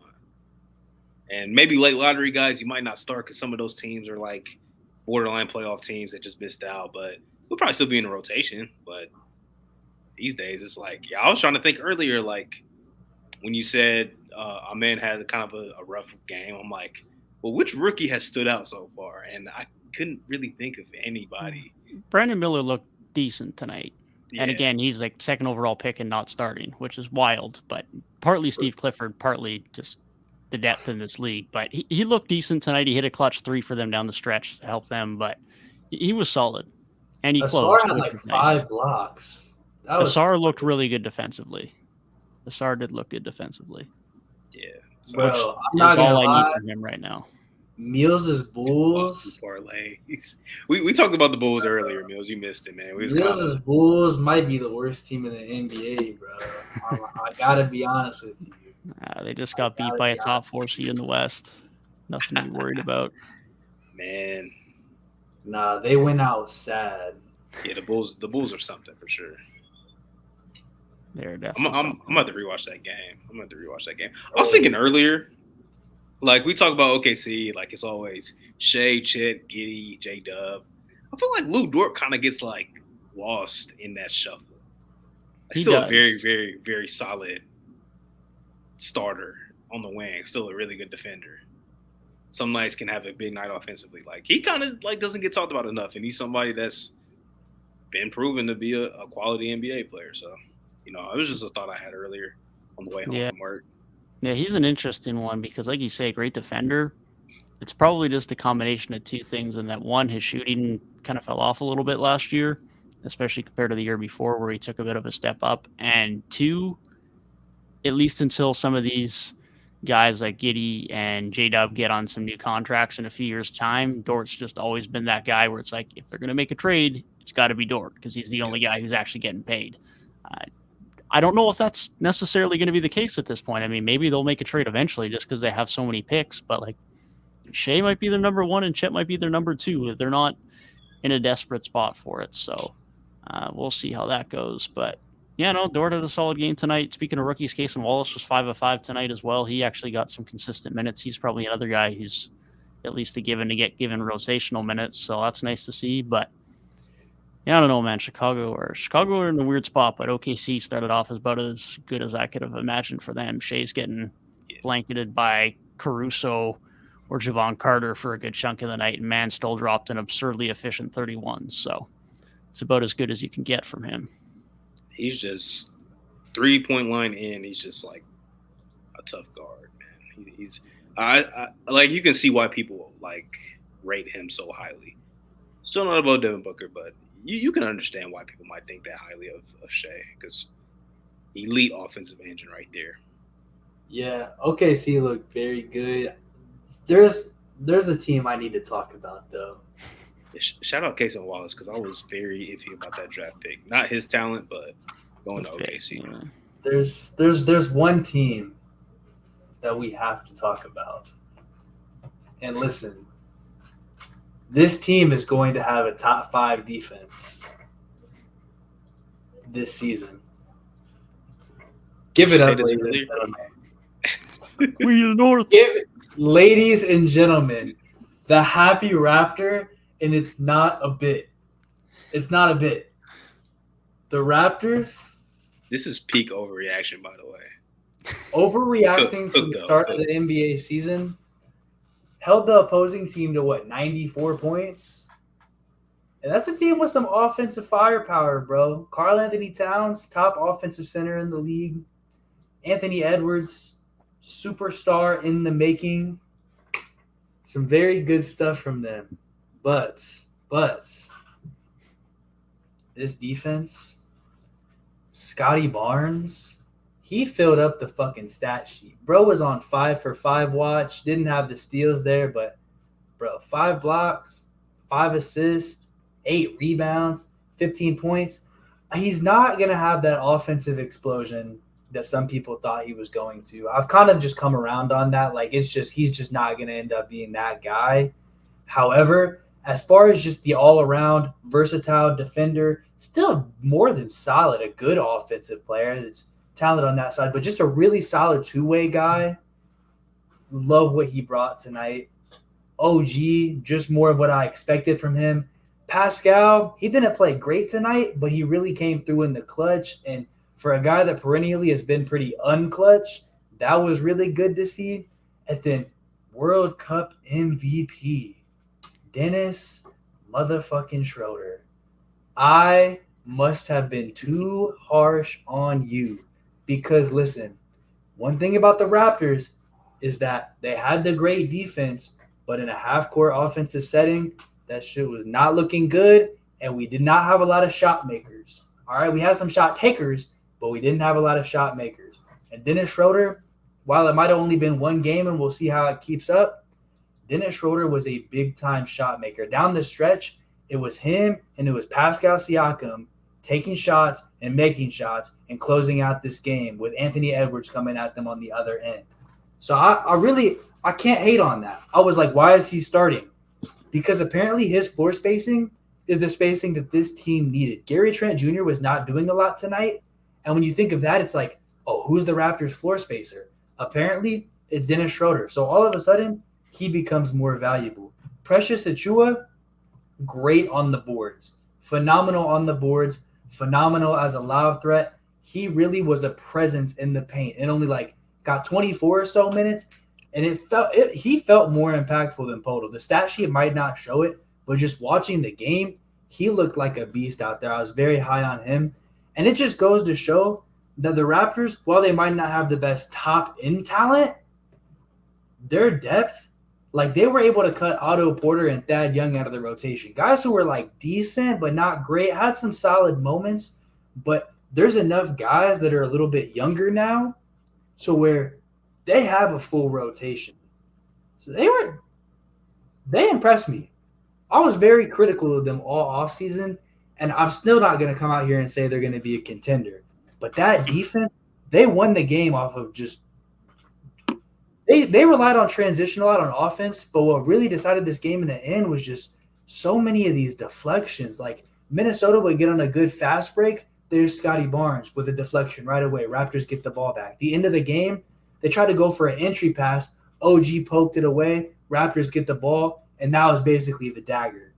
The shit they were doing on defense, and I know they've been doing this forever, but people are like, Nick Nurse, the mad scientist, this crazy defensive scheme. These players aren't going to forget that shit overnight. But they were able to go out there and put on a defensive masterclass without Nick Nurse even there. So of the breakup, we won. Because listen, this team still doesn't have a primary offensive initiator. They don't have a true number one playmaker. But what I saw tonight was just a lot of overall good the ball movement overall is just swinging the rock, one more pass, one more action. Let's get the best shot available. I didn't see a lot of a guy just has the ball with 5 seconds left in the shot clock and has to make a shot real quick and put something up that's not very good. Did not see a lot of that tonight. They were running plays, getting the ball to an open man, hitting a dump off, whatever it may be. You're in transition and you're not just putting up some bullshit. You're good, taking advantage of the 2-on-1. Guy gets on you, do a little, behind his back to the other guy, put it up, whatever it may be. They were running that shit, bro. And I think the Darko, I think I was pronouncing it wrong. The commentator said Rajakovic, which is weird. I was saying Rajakovic, but they were saying Rajakovic. So I guess Darko Rajakovic put in a offensive improvement. The Raptors half-court offense is not doomed. The talent is not there, but the scheme might make it look better. That's my takeaway. Man, just knowing there's ball movement on offense is enough in of itself, because you and me both know that has just not existed the last couple of years. I'll ask for my sake and for Jay's sake, seems you mentioned it in chat. Overreaction game one, of course, but what's the ceiling for the Raptors this year? A lower seed playoff team. They can make the play. If you're asking me what their ceiling is, they can make this exact same roster pretty much made the playoffs just 2 years ago. Eight seed. I say 8 seed. They could make 7. Yeah, same difference. They're a first round exit. Same. Yeah, lower playoffs. Do you want to get smacked by the Bucks, or do you want to get smacked by the Celtics? Give me the Celtics, bro. Jaylen Brown might sell him the game. Hey, Porzingis is gonna. Bro, yes, I predicted the Raptors to be 12 meals. I'm not saying they're going to make the playoffs. I was asking their ceiling. Yeah, I don't think they're making the playoffs either. But ceiling wise, that's still a bottom offense. They're where they're at. They're still a bottom 10 offense, but I think they're a top 5 defense. We're not watching the Clippers right now because the pod is. This is for the late night degenerates that. Just I'm watching Wemby. And yeah, Wemby's on. Why would I watch the Clippers? The Clippers. Free did come in here earlier and say the Clippers were looking nice. This is very true. The Clippers are true. They are up. They're up. I'm done with that team. I feel like we were harsh on the Clippers because we just expect Kawhi and PG to miss time. Yeah. Healthy Clippers, that's a good team. Injuries. I had them as the 9 seed because I'm just they're just not going to fucking play. Damn, Wemby disappointing, guys. Yeah. Yeah, Wemby on 5 bust? fouls, but like when you're playing against the Mavericks and Luka, I mean, I'll have to watch it back to see how many of those Luka's drawn, but I'd imagine Luka's drawn most of those because I doubt Maxi Kleber's down there grabbing offensive rebounds and drawing too many. So I'd imagine that's the case. Funnily enough, in that game, after we said earlier that we'd hope Keldon Johnson's not the guy bringing up the ball, he leads the team with 7 assists, but nonetheless, that's the case over there. That and Jaden Hardy's not playing again, so nice to see that kids learned from last year. Clippers are indeed hooping, though, and it's PG and Russ, it looks like, and Bones off the bench. They're taking it back to 2018 OKC. God damn. That's a deep-ass team, man. That's a deep-ass team. But it is a very deep team. It is a good sign, like we mentioned either last week, a couple weeks ago. Them being healthy going into the season is something that we haven't seen really since this team's been together, honestly. Like, they've had guys missing time from the jump since 2019. So it's a good sign for them. Hey, Scoot Henderson, 0? Listen, I told y'all, bro. I told y'all, motherfuckers, bro. Okay. Anthony and Shaden were out here, bro. Hey, you know what I told y'all, motherfuckers, bro? DeAndre Ayton has not missed a shot in a Trailblazers uniform. He's 1 for 1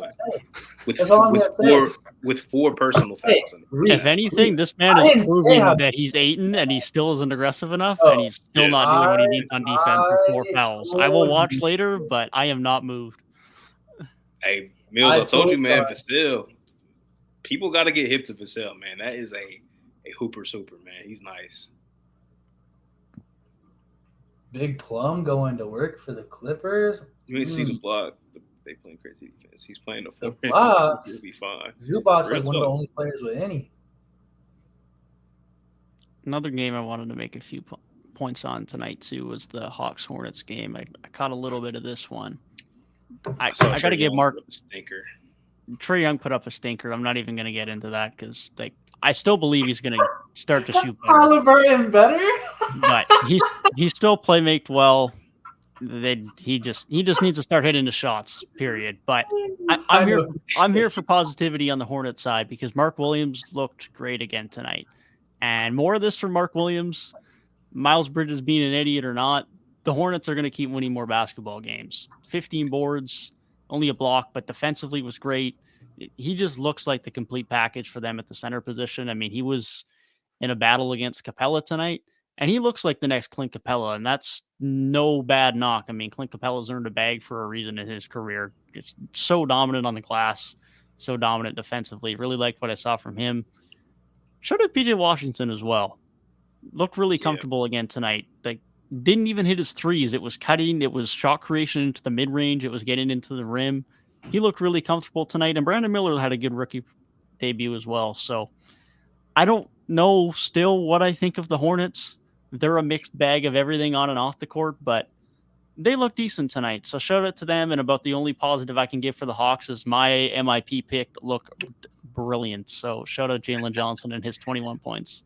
Hey, Mark Williams, that was my guy coming out of his draft class. Like, I watched him at Duke, and everybody knows I'm a Duke hater. I'm a Carolina fan, but he was like that at Duke. And we saw last year, we talked about it a ton on the pod. As soon as he started getting consistent minutes, the Hornets looked like a better basketball team, at least defensively. So, glad to see him making a big impact, man. He's going to be a very good big for a long time in this league. But yeah, the Hawks, man. Same old Hawks. But they are a team that I will never bet on, and that explains everything you need to know about how frustrating this team is. It's as simple as that. This is a great. Devin's little Jalen. Halliburton's a system point guard, bro. Nembhard had 10 assists too, bro. He's a system guy. That's Carlisle's system, bro. What? This is crazy, bro. Tyrese Halliburton. That offense put up, fucking 140? Bro, Halliburton at the helm of your offense is fucking ridiculous. Rick Carlisle is ridiculous. Rick Carlisle? Bro. Hell no. You are fucking tripping. They also They were ass. Rick Carlisle was still there when Halliburton went down with the injury last year, and they were ass.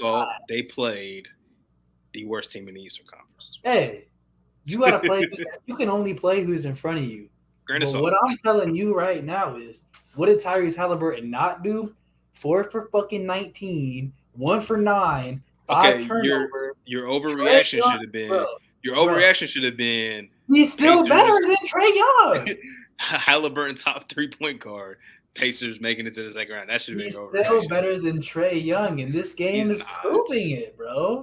Where's Trae in chat? If this is replicated for the next 2 months, we'll talk, but it won't happen. If Trae Young keeps shooting 214 and Halliburton on his worst night, Halliburton on his worst night is more efficient than that.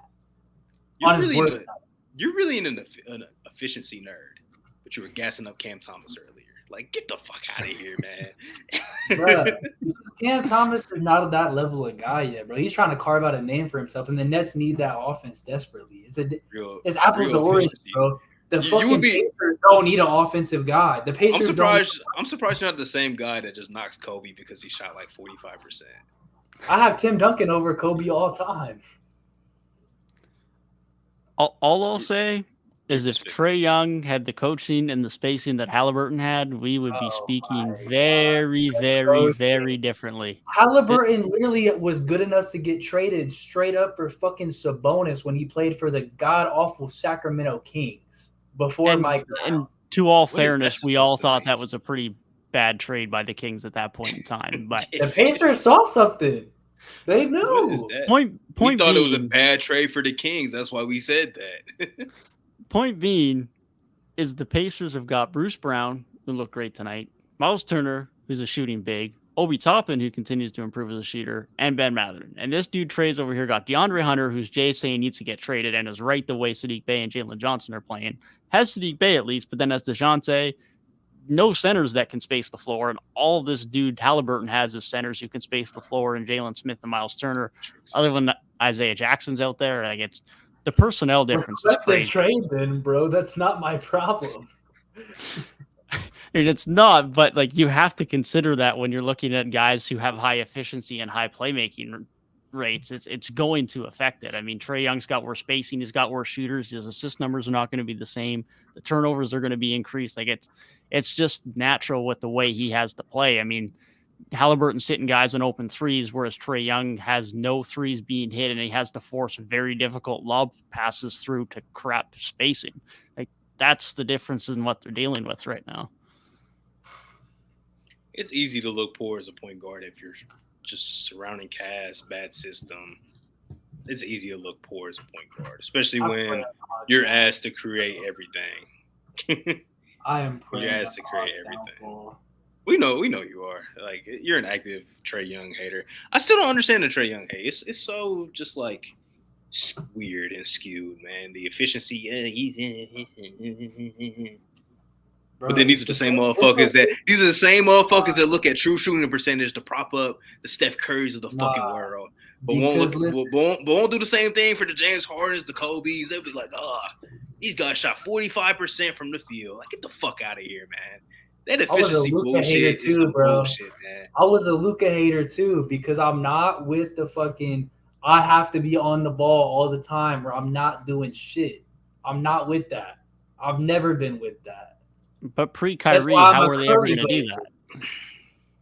Like, it's different now if we're in February and Kyrie still never gets to be on the ball. But, like, pre-Kyrie being acquired, when were they going to do that? That was like a half season. They had Jalen Brunson before that. And Luka very acceptingly would sit in the corner and let Brunson work. I watch all three of their playoff Sit in the corner? Run a goddamn action. I watch all. Nigga, what fucking action is Jason Kidd Tell running? Jason Kidd to do that. Yeah, that man's not doing shit. That's Mark Cuban's problem, bro. Motherfucker ain't running no action. Here's the problem. All Jason Kidd's thinking of is how the fuck can I get the white power on the court? That's all he's thinking of. This is a hypothetical of, if he was in this different situation. Motherfuckers are talking about Rick Carlisle did this. Who fucking coached Luka when he got to the league? Rick Carlisle fucking had Jalen Brunson sitting on the fucking bench in the game 7 when he was their second best offensive player. Like, get the fuck out of here, man. So now Rick Carlisle's this fucking guru when it comes to Halliburton, but he was literally dog water when it comes to Luka. What are we talking? It's the same. And guy. you're also looking at this Mavs team has been the same exact fucking personnel for fucking 5 years. They just swap Porzingis out, bring in Dinwiddie. Like, it's been the same fucking shit. Tim Hardaway Jr. is still fucking there. He's been there for fucking years. He's not doing shit. Dwight Powell is still fucking there. Like, it's been the same. It's been the same unit. They just shook it up, getting Kyrie, but they gave away fucking everything they had. Derek Lively, a dog. I think the Mavs can be a little bit better quickly. Derek Lively, he is good. He is good. So I don't want to start him though, because that's kid. Powell a top 75 center. No, the fuck he's not. Get out of here. Who started? Don't tell me. Maxi Kleba started. Dwight Powell has not played, thankfully. But no, Maxi Kleba started at center against the team that started Zach Collins and Wembanyama. So I don't know how you don't even start a center against a team running 2 of them things, but sure. That's what a game started. Yeah, Dwight Powell, I really think he's the worst big in the league. I really do think he's the worst center that got rotational minutes last season in the NBA. Bro. So I don't think top 75. Like, he probably is top 75. If there's 75 centers in the NBA. Yeah, there probably is. God, that guy.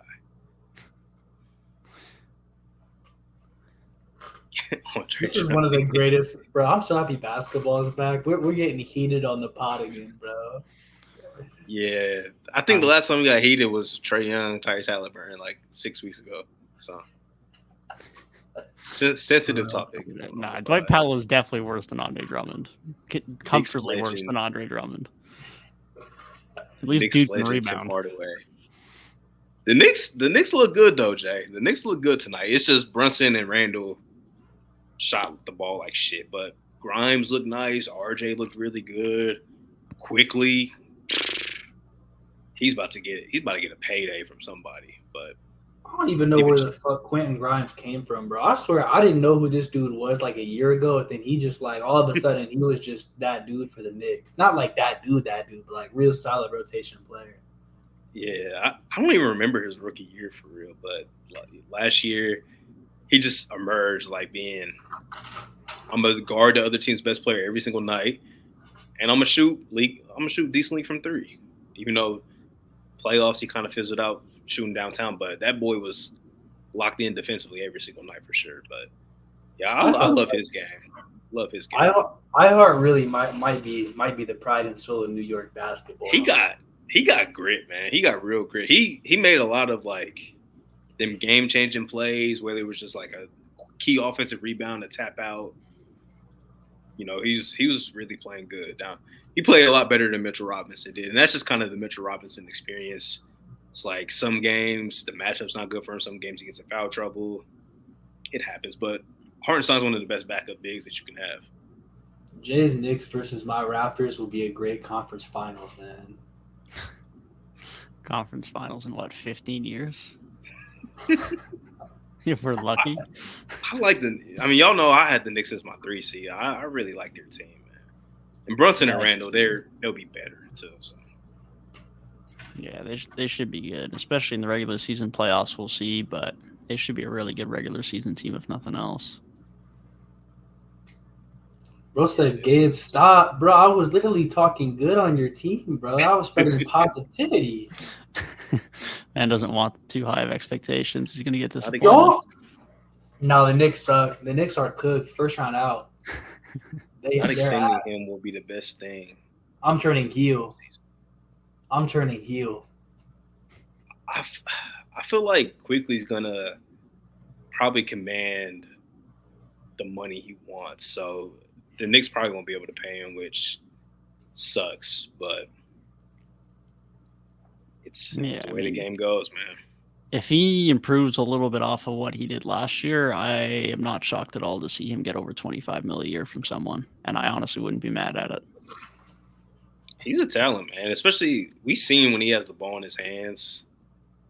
Really productive player. Like, remember the end of the 2022 season, like he started point guard for like the last 10 games and was getting triple doubles and shit. Like decent defender because he has like a 6'10" wingspan. Like he's a decent defender, not afraid to try and get in, get some rebounds. Like gotta love quickly, man. Gotta love quickly, but I don't know. Obviously, just one game, but if he keeps at that 6 man of the year type pace, but like you said, they've been better than last season, man. Somebody's gonna throw a lot of money at him that the Knicks probably won't be able to match.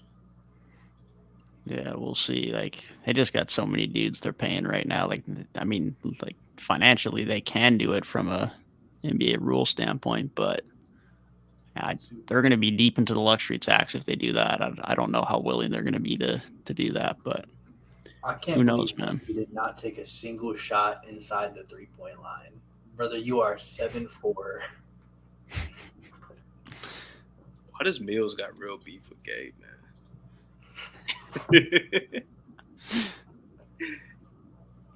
Real beef. Yeah, I'm about to rewatch Wemby's that first game in general because I feel like I have like 9 games from tonight I need to watch back. I don't know where the time's coming in, but there's a lot of games that need to be watched back. Well, knowing the NBA, there's probably 2 games on tomorrow. 2 tomorrow, yeah. So it's happening tomorrow. Plenty of time tomorrow to catch up on what happened tonight because the NBA just loves scheduling 75 games for Wednesday night opening. Yeah, 2 tomorrow and then 10 again on Friday. So it's the way it goes. Here's another overreaction. He ended up, his numbers looked fine, but when I was tuning in, Zion looked bad. That's my assessment. But that was the first half. He's a little rusty, bro. Yeah. I'm not too worried. He hasn't. His takes suck. Whose takes suck, bro? I'm about to come hoop on Baldwin Wallace just for that. I'm finding out who they're playing next, and I'm signing up. I'll be there. I'm dropping 30. Think about Zion that I would like to see. It's not even shooting a 3. It's not even a mid-range shot. But it's just like it always has to be at the rim. Like develop a little floater, like just something, man. So you don't have to. Because I seen like the first 5 minutes of the game, he hit the floor 3 times. Every time I seen him hit the floor, I had to look like, "Are you good? You okay?" Because man, like he's just injury history kind of guy. Like you don't want to see him hitting the floor that much. So just get a little floater, man. Like John Morant had to get one. He was somebody that was always there. He had to get one.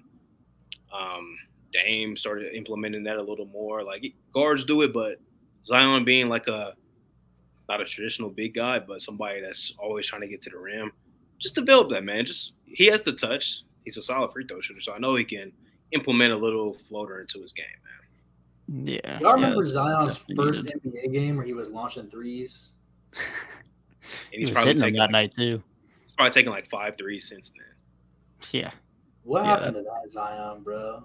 That was electric. That's the greatest NBA debut I've ever seen because he was on a heavy minutes restriction. Bro, he like got in the game, made like 4 threes right away. They took him right back out. I was like, bro, what are we doing? That was the crazy thing too. It's like if man's hitting threes like this, the league is cooked, and then it just died out within like 2 weeks. It's like, okay, where's the threes at? But I didn't realize Wemby was just like French Davis Bertans, but like. That's crazy considering I don't even know where Davis Bertans is right now or if he's even employed. But is he still there? I didn't remember if he got. I don't know. He didn't get waived the other week. He was. Yeah, he was. Yeah, I couldn't remember if he was in that collection of guys that got waived or traded the other week. But no, it wasn't him. So yeah, he can sit on the pine over there, I suppose. Which is Wemby dunked the ball. We're fucking back. That's what's his name? Eddie Osmond's on the Spurs. I didn't know that either. Yeah. Well, Bertans is another one of those. Sign and trade, I think. Another one of those contracts that, like, just seems like they lasted forever. Yeah. Yeah. The Wizards front office is literally horrible, bro. They gave out a lot of. People forget. Otto Porter got a bag from them.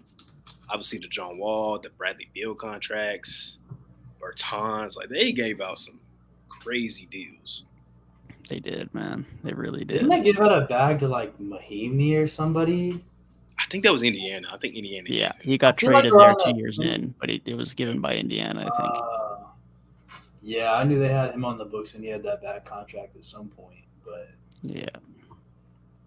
Yeah, no, they've had a lot of bad deals over the years, but yeah, I'm not too worried about Zion. Same with like LaMelo Ball got brought up earlier. Yeah. First game back from injury, I'm not too fussed at this point. I mean, as it is still, I mean, it's only a box score, but 23 points, 9 to 17. I'll speak better in a week's time when I've watched him play a few games, but first game back in Lord knows how many months, I'm not that concerned in the grand scheme of things. Definitely been a minute, man. Just subtle things, man. But the main thing, he made it through game 1 healthy. That's good to see. It's good to see. I really hope we can get like 55, 60 games out of him. Like I really just hope that's the case this season. Let's hope, man. Let's hope. Another game, or maybe the only game we haven't touched on tonight, which we need to talk about the Steven Adams injury as well. Grizzlies looked about as bad on the glass as we probably expected tonight with Steven Adams out. No Steven Adams, of course, and Santi Aldama also wasn't in tonight, so they were really down big. They got out-rebounded by 15. Jaren Jackson Jr. was in foul trouble. I know you've been predicting them low since the start, Gabe. You were in cahoots on the Steven Adams news, but how are we feeling, man? Because it's only one game, and it is against a very good rebounding team and a team that has Zion, BI, JV, Herb Jones, Larry Nance, like very good rebounding team, but still, it wasn't exactly a great performance to start things off. Bro, celebrating the Steven Adams injury, that's crazy. they called me a madman. It's crazy because it wasn't just you. I've seen a lot of people be low. But I was right.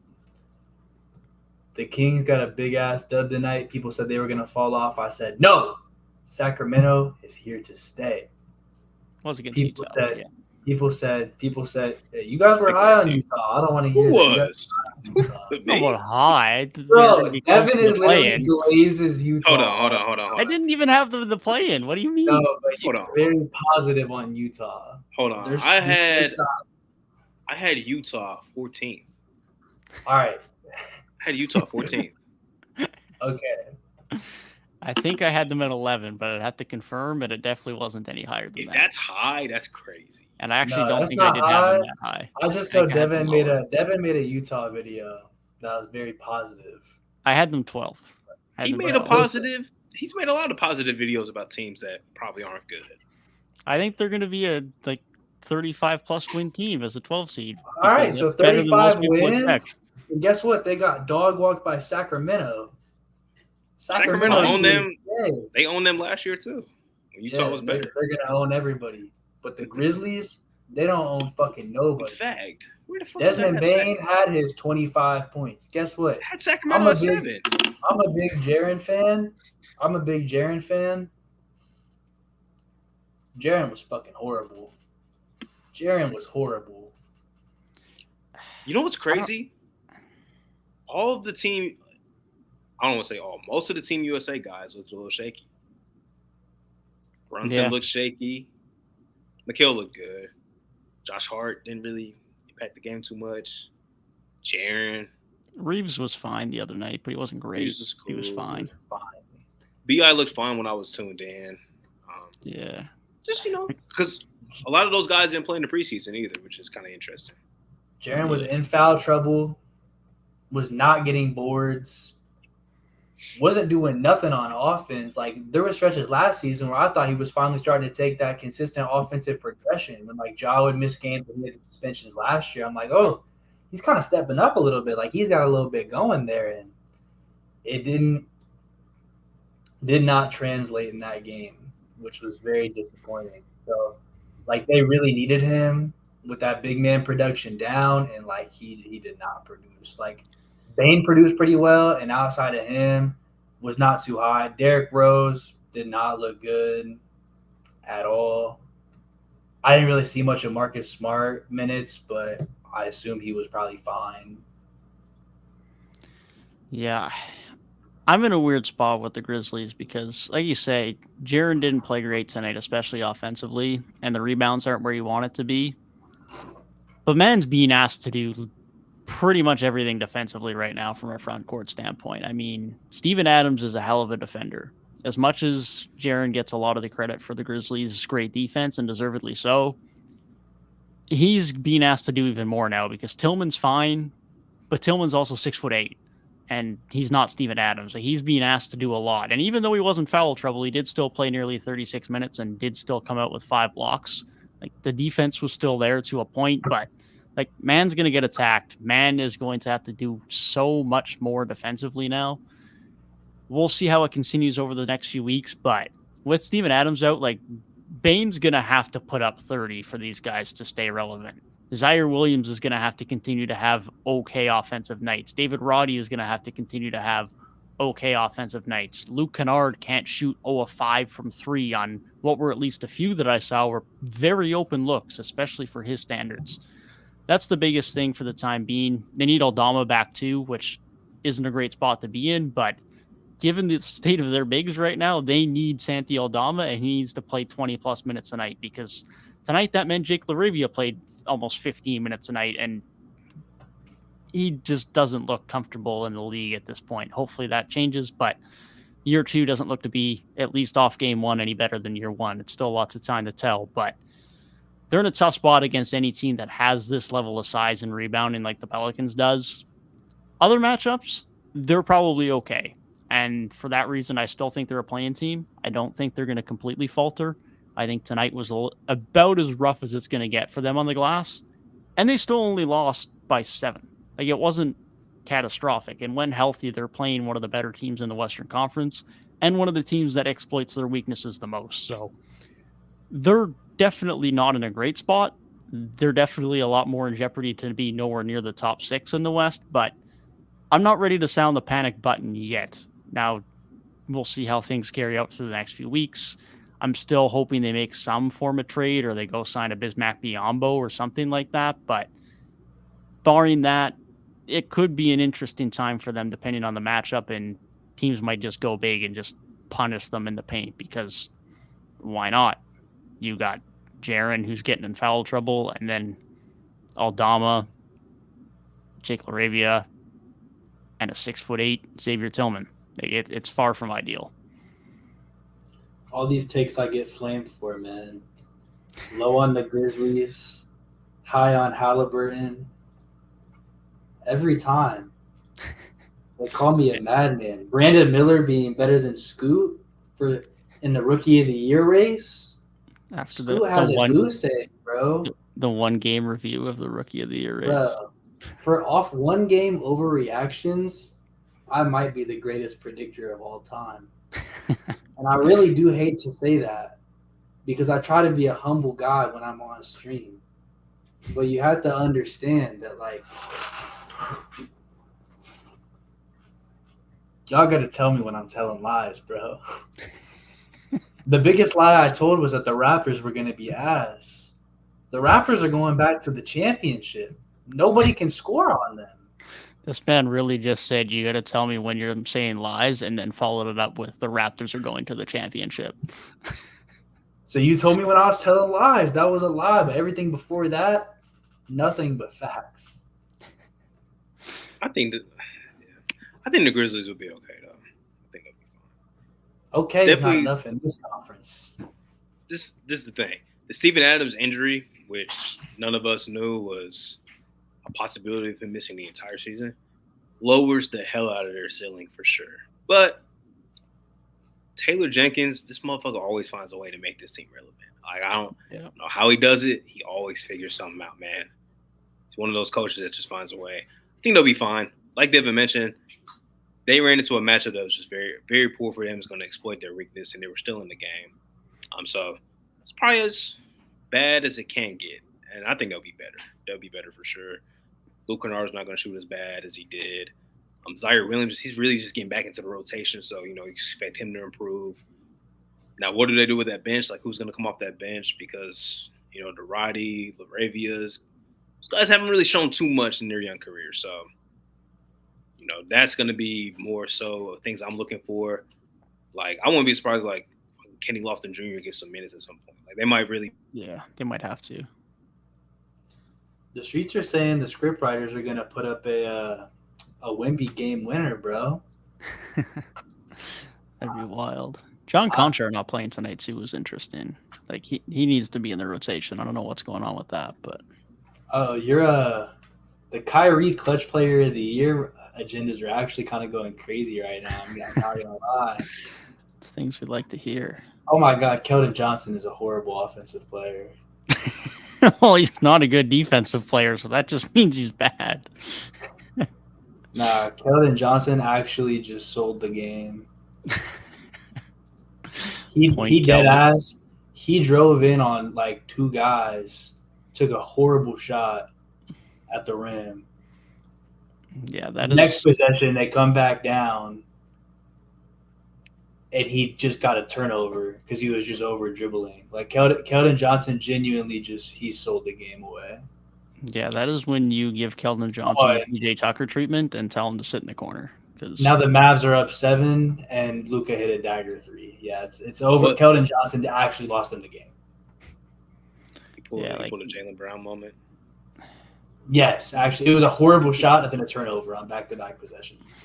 Damn. Like, I know these dudes don't have like a true ball handler and shot creator, but like late in game, give Vassell the ball. Just give him the ball. Like if someone has to be the ball handler, it's got to be Vassell. Tell Keldon to sit in the corner. But like, I mean, I don't hate the rest of his offensive game, but if he doesn't have to be a primary shot creator, he shouldn't be. And he's taken 15 shots tonight, and only 3 of them have been threes. So it's like, especially late in the fourth quarter, I don't know if he's your go-to guy. Like last year he was because he had to be. He doesn't really have to be anymore, especially closing a game. It's a little bit of a problem. But I mean, again, he was that for all of last season. So that's just trying to get those habits gone, which is quite fair. I'm captaining the Keldon Johnson hate train. He just ruined Wemby's debut. Hey, Keldon Johnson's my guy. I was hyping him up years ago, but he's a role player at the end of the day. And Neil said, "I'm going to Keldon Johnson sold his parlay." Gambling's not good, man. Like that will really ruin your night. Just little shit like that, man. It's a tough. They said Luka's better than Wemby. Wow. I did not see this tweet, Gabe. I'm dead. Really used to pray for times like this, man. What a dub for the Mavs, bro. Good. Yeah, you can tell everybody. Like that is just tell everybody. Like when I saw them re-sign Dwight Powell, I was thinking like, are we gonna see like him get minutes still? But no, Derek Lively's getting those minutes, man. That's the basketball gods, man. Mark Cuban heard you. Nice to see me. Lively getting the minutes. Kleba hitting some threes. All is right, man. It's very nice to see. Now it's time to hate watch the Clippers. Oh, Paul George with authority. Good God. Are they still up 20? No, they're up like 27. Oh my God. Maybe we overestimated the Blazers a little bit. Maybe a little bit. I mean, I expect them to get better as the season goes on, unless they completely just sit everyone. But give the ball. It's a lot of new pieces. Oh, this is something I do want to say though. Even though they won last night, the Suns, that no point guard stuff, it's gonna catch up to them, bro. Like it definitely is. Book, he's a much improved playmaker and everything. But you always need some guy with a point guard mind that knows, look, we're a little erratic right now. We're kind of doing some crazy stuff. Slow the game down. They're lacking that. And the only point guard they have on their roster is Jordan Goodwin. And, yeah, that's not somebody that it's just going to be – unless Beal just magically surprises the hell out of us and is this floor general, which we know he's probably not going to be. It's a valid concern. They're going to win a lot of regular season games, can still win maybe a playoff series, maybe 2, because that offensive talent is that high. But it's going to catch up to them at some point. Like, that's a true area of concern for me personally.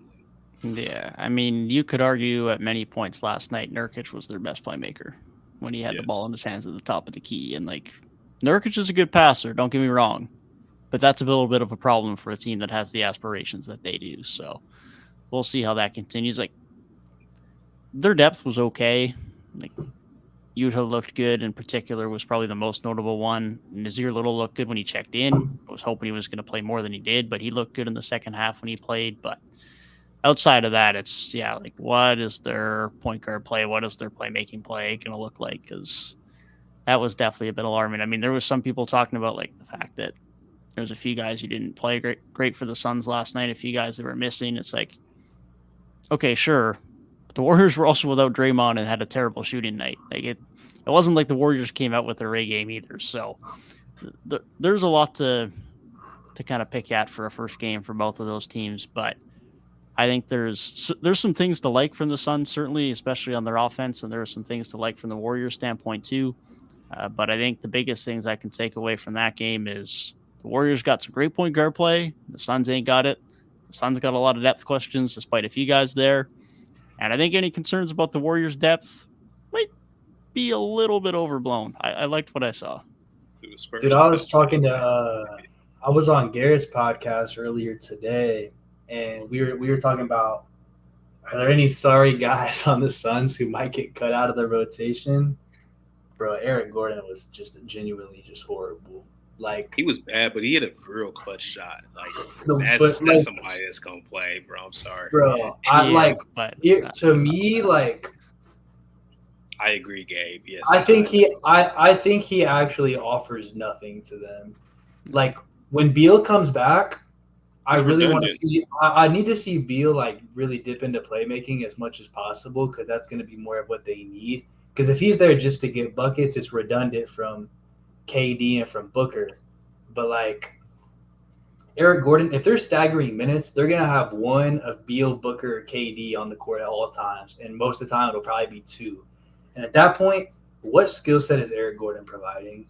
If Bradley Beal is Devin Booker light, Eric Gordon is Bradley Beal in a LA Fitness. Like, he's basically whatever Terrence Ross was doing for them last year. That's how I view him. Terrence Ross wasn't doing shit most nights. Like, I would say, like, they need to find guys that actually play defined roles, and like Nurkic looked really good for that. Especially, there was one other guy who looked good too. Koji looked really good. Drew Eubanks was decent. I ain't gonna lie. Yeah, Eubanks is solid. He's nothing great, but he's solid. But no, like, Nurkic is going to be a guy. Koji is going to be a guy. Utah's going to be a guy. Outside of that, it's kind of up for grabs. And like I've always been a little bit fed up with Eric Gordon the last couple of years since he's been just jacking up threes in Houston. I'm pretty sure you can check my Twitter feed sometime last night within the first quarter of him being in the game, and it's like, there's another 30-foot three. Like, I just don't get it. He's just still just jacking up anything. Like, he's still in Houston, but yeah, we'll see. Like, I don't know if Eric Gordon's a guy who needs to be in that rotation, but might be the only other guard who gets time. So maybe they need someone with some amount of guard skills out there. I mean, it's a bit redundant, but you need someone else sometimes, especially if someone's out here getting blitzed or doubled. I mean, even last night we saw with Booker and KD, sure, their offense was great when they were both out there, but even with just one of them out there only, there was a significant drop off. That offense looked nowhere near the same when it was just one of them out there. And that's nothing against Booker. That's nothing against KD. It's just when you got one star and then a bunch of okay to not great role players around them, it's tough. And that'll be hopefully a little bit better when all three of them are there. But how often are all three of them healthy? That's a whole other question. So Beal's already hurt. Exactly. And there's no guarantees even ready for Thursday. So that'll be the biggest thing moving forward. But they got a few guys that look decent between Nurk, Okogie, and Utah. But outside of that, should Eric Gordon be playing a ton? I don't know. Drew Eubanks, solid, but he's not great, but he's solid. He probably has to be a pretty regular guy. They probably still need another guy or two. Is your little? Does someone else make a jump? I don't know. But yeah, they definitely have a lot of questions still, and it's very much a reliance on, is their offense really going night in, night out? And if it is, it's great, but their offense has to be like, we're the clear number one offense in the league. They're relying on that, and that's fine. Like, The talent's there, but that's still a really tall task to ask, even with that talent. Sun's Twitter was on my ass, bro, because I was saying that, bro, ever since KD left the Warriors, Wiggins does a good defensive job on him, bro. He does not perform well against them. They look, he kind of lock him up a little bit, and they're like, "This is a crazy take. Get this man off the podcast. What? This is literally the worst take ever, bro." And then the game happened, and exactly what I fucking said. Not that no defender can hold KD to 8 points, but as far as lock up KD as much as possible, yeah, KD was not the reason they won 18. that basketball game. It was below 20 as well. It was below 20, and it was on a lot of shots. It was not. He did not have a good game or something like that. They won that game. They won off that game off 3 guys, and it was fucking Booker, Nurk, and Okogie. That's who they won that game off of. Because Booker is the best player on that team. I'm tired of this fucking discussion.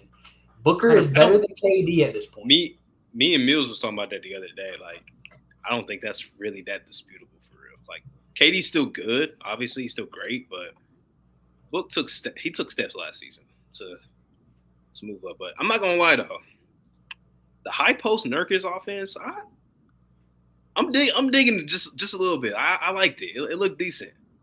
I like it too, man. I like it too. I mean, we know I don't love Nurkic, but that's for the defense. I mean, pre-injury in Portland, I love what he was doing in the high post. His playmaking, the little mid-range, little push shot.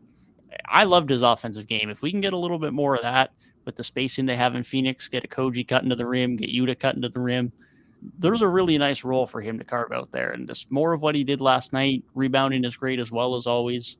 There's definitely a really valuable role for Nurk in there. He ran perfect with Booker too. Like what he was doing as a screener, like every time Nurk had a screen, Devin Booker was getting the exact mid-range look he wanted. And usually it was going in. Like all across the board, as pun intended, on the boards, he looked real good as well. Like he was really providing a lot of those holes they needed because we said, yeah, they got the scoring, but who's going to do the other stuff? Those other little dirty work things, like Nurkic for real came in and he was ready to do that. And that was very surprising because I honestly even underrated like what he was doing on the boards in Portland because Portland was such a bad rebounding team, just such a bad team overall last year that like I was not paying attention to that shit at all. But I looked at like his basketball reference because I'm like, is he for real on the boards like this? And he averaged like 9.8 or something last season. Like he was out there. He's always been a pretty solid, like around 10 rebound a game kind of guy. But yeah, he's definitely gonna have to smack the boards a little more this season, just because Phoenix doesn't have that crazy depth at the big position, or don't even have like rebounding wings like the Heat have had in the past, the Celtics have had. Which helps out. He was like their second best rebounder out there, to be honest. Like he did a real good job on the boards. That was almost the best thing he did in that. He's gonna have to be that consistently for real. But I didn't mind the Nurkic offensive. I can't really gauge your defense too much because I feel like it was just more Draymond out. Golden State was just missing a lot of shots that they usually make. Clay was missing a lot of shots that he pretty much makes. Like, can't judge the defense too much this early, especially with Beal not playing either. So, very intriguing team, man. And it's just like, you said what? I said I was rocking with CP though. Them little like some of the dump offs he had to like even like Storage, and then especially like going out there feeding the rock to like Kuminga and Moody. Like he really he made that bench move. And even though Dario wasn't efficient, like I can see the vision. Like I think all those guys off that bench were actually. Devin had a tweet about this where he's like, "Yeah, people who are worried about the Warriors' depth, I don't think you should be. They look nice. They had the right. I mean, it definitely helps having a floor general with that much experience to really put all the pieces together. But it's like if that's what they brought him in for, he's doing his job. It looked real nice. They played fine. They were just missing shots. And when they started making shots, they cut into that deficit and built like a 5-6 point lead. Like they're going to be fine. Draymond being out affects them on both ends of the floor. But, Clay got some KD assignments. He played good. Clay can still defend wing players. He's not the guard defender he once was, but he can still defend wings pretty well. Wiggins, of course. And Book, he exploded in the first quarter. The rest of the game, like, he still got to 32 points and everything. But, You know, they tried to turn him into more of a facilitator and stuff, and ultimately lost the game. But I didn't mind what the Warriors looked like last night. Like, I feel like I have more concerns about the Phoenix Suns after that game than I do the Warriors. Yeah, me too. No, I was really impressed with the Warriors. Like, CP long term being a guy to run your second unit looks great. Loved what I saw out of Kuminga. Loved what I saw of Moody. Just more of the positive flashes we saw from him in the postseason. And like you said, Gabe, Saric was inefficient, but I love what I'm seeing out of him. Good on the glass, bit of a floor spacer for them, can pick and roll, can pick and pop, decent passer. Like, he's just what they had in Bielitsa, but even better. He's going to be a really good addition for them. I think he just fits into that system seamlessly, and hopefully the efficiency increases, but I'm not too worried about that because he's probably not shooting 11 shots most nights. So I like what they got going on right now. They're not going to shoot 23% from three on most nights, so I'm not that worried. I'll be surprised if they shoot that bad more than like 2 times the rest of the season. Like, that's just how efficient those guys usually are, especially if they're getting open shots like they were last night.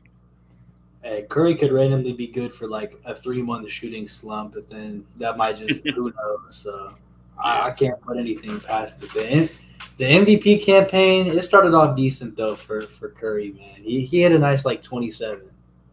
It was a rough 27, but he got there. He got there. Yeah, the counting stats at the end of the season, it's not going to hold up his case. They're not going to remember opening night like Curry shot like 3 for 12 from 3 or whatever it was. Like, they're not going to remember that. So yeah, he'll be fine. No shot. But the Chris Paul minutes, even when he wasn't making shots early on in the game, was just beautiful. Like, he was like that. You could see why the vision was what it was. Him coming in, helping the young players out, running that second unit. Like, you see why. The Curry minutes, those two together are still a work in progress, obviously. But I liked what I saw. So, W addition so far. We'll see how many games Chris Paul will play, how it translates to postseason basketball, defensively, all that. But so far, good. And he made a lot of defensive plays last night, too. Like, some steals down the stretch. He always clamps KD in the mid-post. I don't know why KD just can't score on Chris Paul, but that happens. But love the Chris Paul minutes yesterday. Definitely was nice. The last team I want to give some love to before I get things too much later. No, they're the defending champs, but Denver just looked so good on opening night. They just looked so good. I mean, we talked about Jokic earlier. We talked about KCP earlier, but I've been spreading way too much Aaron Gordon love for good reason. Like, this guy just does everything for this team. Defending, mismatches in the post, a few plays in the first half, guy grabs a board, goes to the other end and finds an open man in the corner. Like, he just makes all those little right decisions. Defensively, he's always there. He's just the perfect glue guy for what they need. Hopefully MPJ can start to hit some shots and then they really pull things together, but they're just so smooth.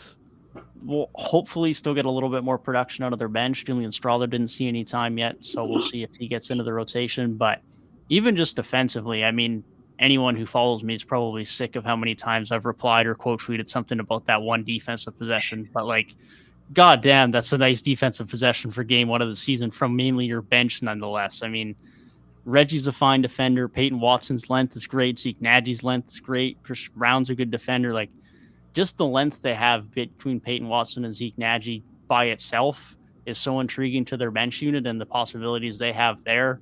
Neither of them did anything amazing on the offensive end. Peyton Watson had a nice 3 off of some movement, but there's just a lot to like there even still for as young as they are and how much upside they have. And their starting 5 is what it is. It's such a well-oiled machine. They didn't look like they missed a beat.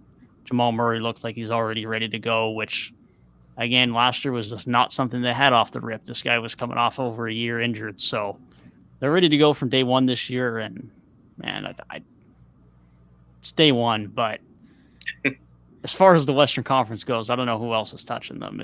They just look that much better. And like, the Lakers were in this game, but the Nuggets were the better team. They were very much the better team. It felt like a true playoff series where, like, every time the Lakers made a run, Denver had an answer. Like, I see why Laker fans are like, it seems like these guys don't miss against us, because every time the Lakers got within a couple possessions, here comes KCP, big shot, or Michael Porter Jr. hits a shot, or Jokic hits a shot, Jamal Murray hits a shot. Like, there's always somebody. Reggie Jackson might hit a shot. Like, that's like you guys both. Gabe said it earlier. You just said it. A well-oiled machine. Like, they know when to turn it on. They know Jokic knows when to make the right play. Jamal Murray knows when he needs to take over. Like, their continuity is like the best in the NBA, and I don't think many teams are even close to them, to be honest. Yeah, you got to play like your best game to be able to beat them.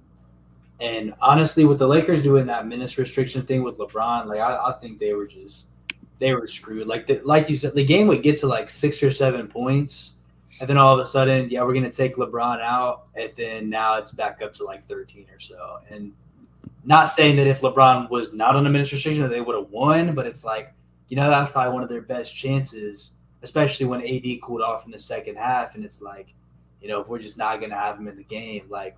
I think somebody said it on Twitter, like they pretty much put up the white flag early, and it's like, I mean, I guess it's game 1, and you're trying to save your almost 40-year-old guy in year 21 for the postseason, but like, man, I didn't it makes it weird for the Lakers, man. Like, I guess they're just gonna have to. I mean, I'm glad that they're trying to find ways to win with other guys, because you don't want to put all that pressure on LeBron when.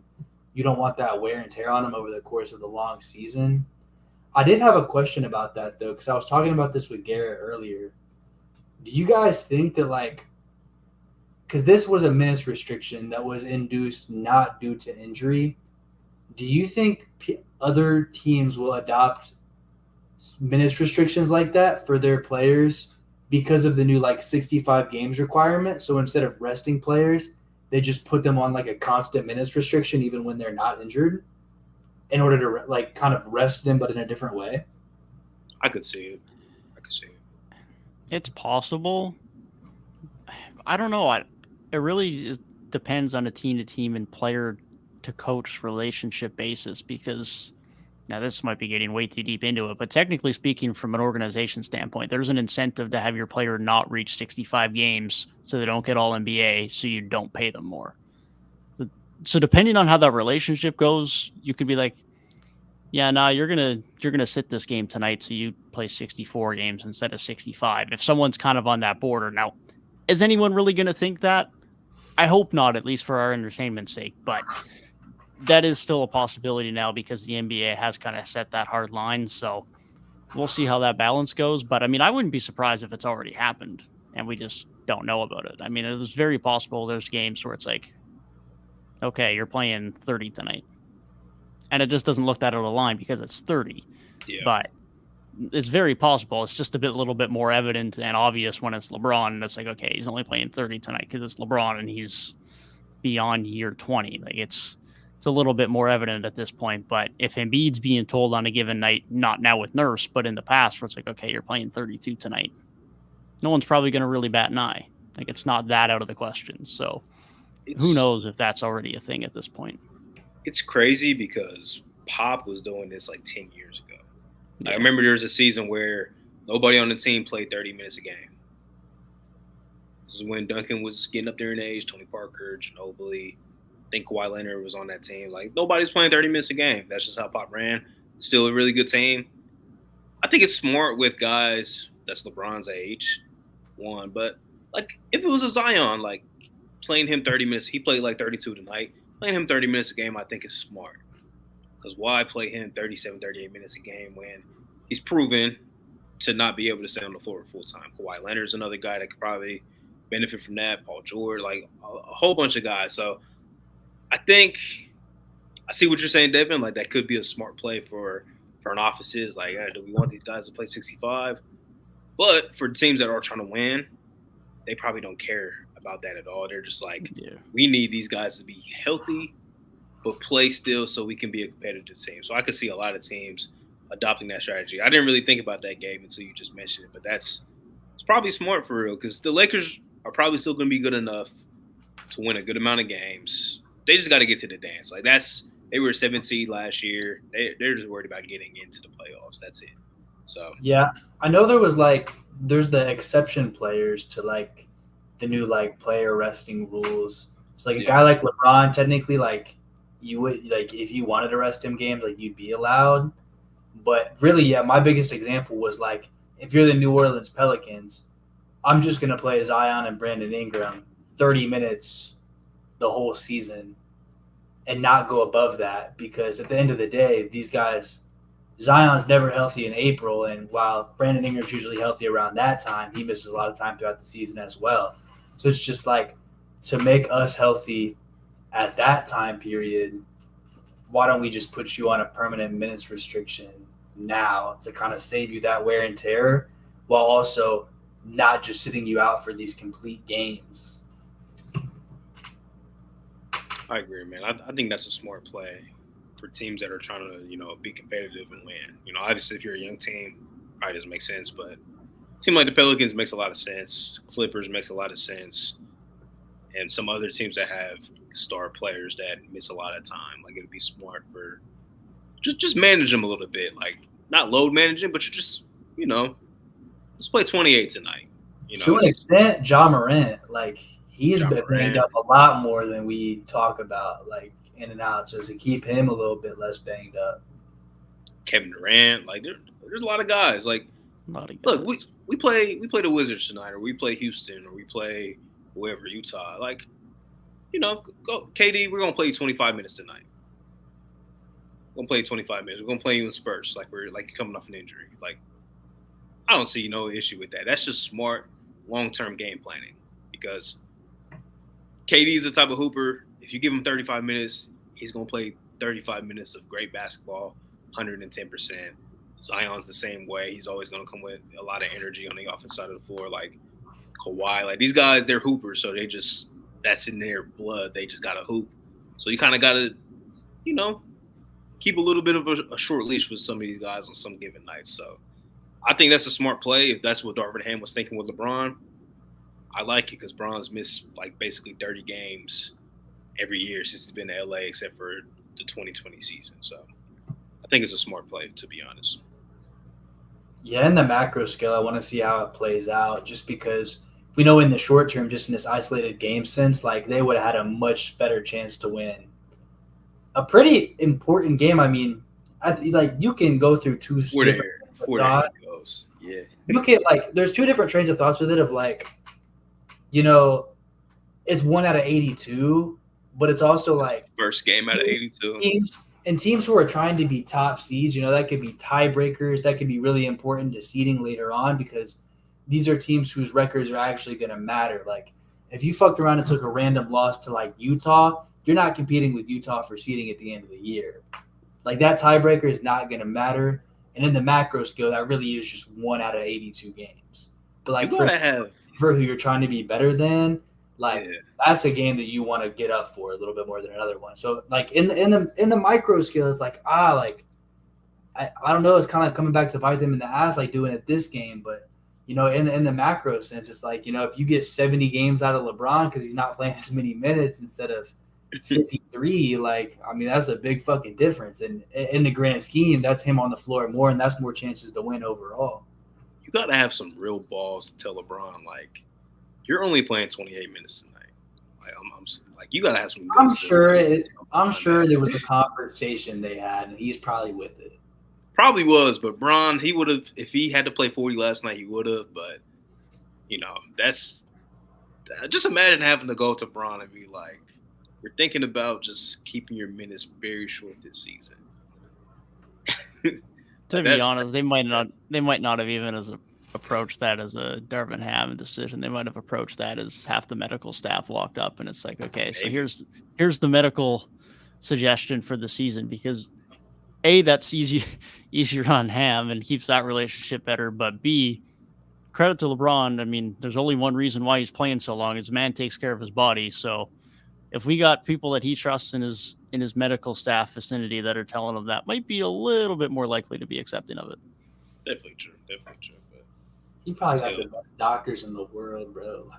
No, he has to. Never thought I'd see LeBron on the minutes restriction, but here we are. But the Lakers will be fine. Quick point about the Lakers. I know we all notice it because, we watch a lot of basketball. But that Taurean Prince pickup, man, that was Great ad. the move. That was the move that should have got the gas that the Cam Reddish and the Jackson Hayes signings got. Like, I feel like Torian Prince signed, people saw it, were like, cool, and forgot about it. That was their best move of the offseason, in my opinion. Other than 100%. retaining their guys. But bringing somebody in, Torian Prince was that guy. Because he's going to do the same thing every single night. Going to defend, decent rebounder, shoot a three-point shot. That's it. Like, he's the same guy every single night.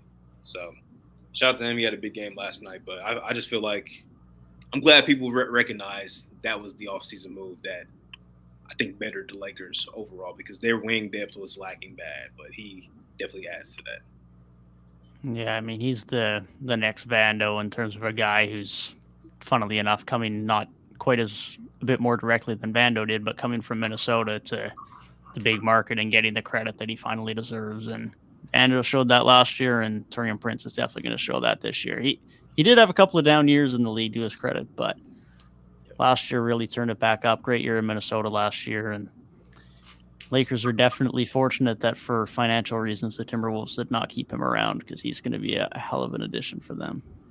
Yeah, I heard. I think it was Steph who was talking about it. Was also pretty high, like him and Vincent, just specifically because Vincent, what he can be on the defensive end. Not that he's like some great defender, but just him as like a guard who can put effort on the defensive end when like your other guys out there is like D'Angelo Russell, who's not a defender, guys like that. So like in terms of what he can provide for them in that sense, as far as like guard defense, might end up being really valuable. But overall, like Torian Prince will probably end up being the most impactful player there. Yeah, Vincent's a good changeup from D'Lo because kind of saw it last night. D'Lo can be a chucker at times. It's a lot of shots. Even though he said he wants to be Derek White, he can be a chucker. So Vincent's a little bit of a changeup. Like he'll take the smart shot. He'll sit in the corner, pin down guy if you need him to, or just defend. Like he wears a lot of different hats. He did that for Miami, especially in the playoffs. And last night was rough for him, like offensively, but he'll be more than okay, man. That's a proven guy, when the stakes are high. So yeah, those are definitely the two moves that I love from LA. Like Jackson Hayes didn't look good. Like Christian Wood wasn't really moved. Cam Reddish wasn't really moved, but a couple of those other moves like Prince, Vincent, I like those additions for sure. I legally cannot stand for that slander of Jackson Hayes, but I'm not gonna say anything this time. Not moved, brother. Not moved at all. Christian Wood had a couple offensive plays where he looked decent, but he's giving it right back on the defensive side of the floor anyway. So Christian Wood, is he just the next Jabari Parker? He's that's disrespectful to Jabari Parker because man had an injury. It's like the next Enes Kanter. He's Enes Kanter with a 3-point shot and a little bit of a handle. Like that's his player archetype. Yeah. Interesting. Another team that had a rookie that was a projected lottery pick, Hood Shafino, didn't get real time. Yeah. I don't know if he'll ever get time this year on that team. Poor rookie class, man. These guys, a talented class, but man, did Grady play? Did he play today? How did he look? Very little minutes. Yeah, I was about to say he played, but it didn't matter. It wasn't important. Yeah, he played 2 minutes, and that's kind of the role that's been said by Darko heading into the season. It's like it might progress throughout the season, but he basically said a week or so ago that it's like, yeah, don't expect more than like 5 to 10 minutes from Grady on any given night for at least the first couple months. So it's crazy too, because like this is a team who is like they were down Koloko, Boucher didn't play. Like there's a couple other guys who are usually in the rotation that weren't in. So like when you mix that with like Grady Dick still not barely getting minutes, it's like, ooh. And that's what I'm saying. The Raptors got like a lot. Like there's like 13 at least NBA players on that team. Like. Especially when you said Gary Trent. Gary Trent wasn't really doing a lot, but like Thad Young and Otto Porter didn't play. Koloko didn't play. Boucher didn't play. And we still went like 9 or 10 guys deep and who actually did play. I forgot Thad Young was like still in the NBA. He's a timeless wonder, bro. He's been in the league for so damn long. I'm not going to say he's like great, but I mean, he was fine. He's a mentor at this point. I'm gonna be honest. I'm not moved by him at this point. I thought he was gonna keep being productive for a little bit more, but I don't know. Last year I was not moved by him. He was a bit washed last year. Only player to average 11.5, 6.9, 2.3.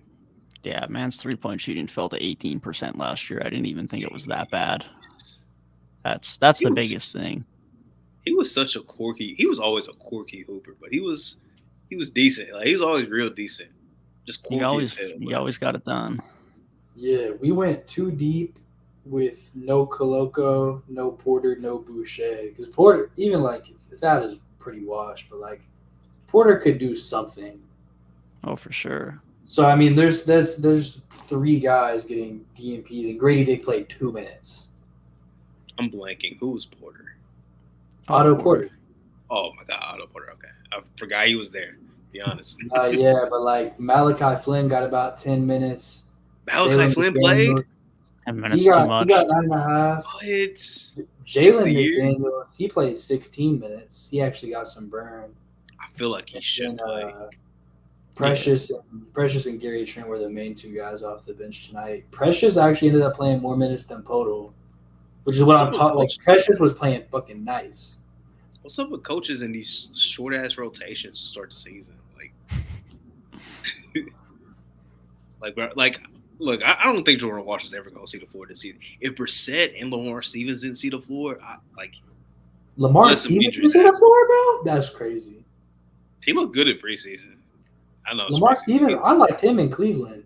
I like him. He looked damn good in preseason, but yeah, I don't know how I feel about Lamar Stevens still, but O'Shea Brissett definitely should be getting a little bit of floor time at least. We didn't have the greatest end to the year last year, and last year definitely wasn't as good as the previous for him, but definitely would still think he gets a little bit of floor time. It was all Tatum and Brown on the wings. Like one of those 2 were on the court at all times tonight. Yeah. So, interesting. All right. Last question for you guys before we wrap it up right away here. We got 2 games tomorrow night, 76ers and the Bucks and the Suns and the Lakers. Who are we taking? Give me. You said who plays the Lakers? The Lakers play the Suns. The Lakers are at home. Give me the Lakers. And give me the Bucks they go 1-0 in the Dame era.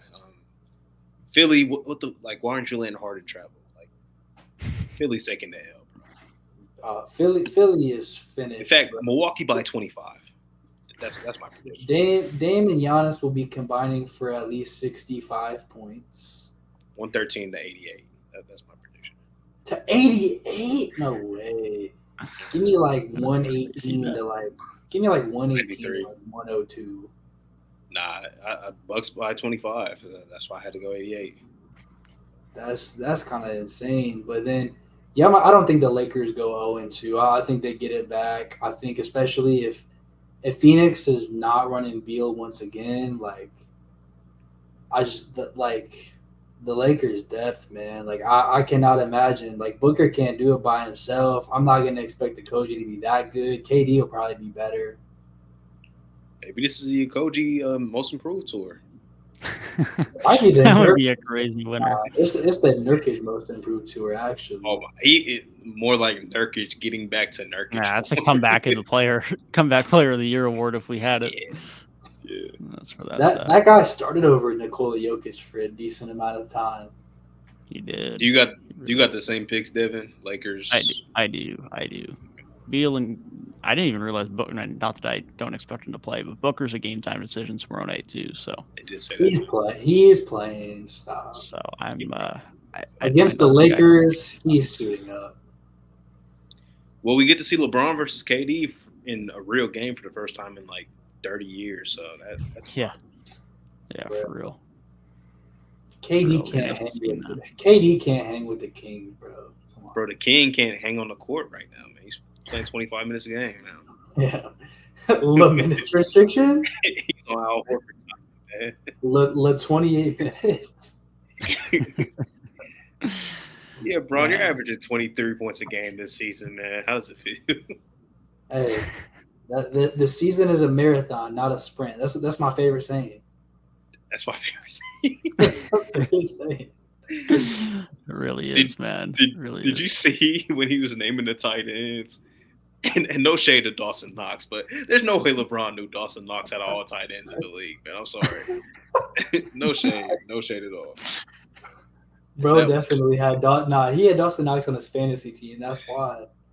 If that's the reason, I get it. But if not, he was looking at a list of tight ends in the NFL. And Dawson Knox was one of the first names on there because he plays for the Bills.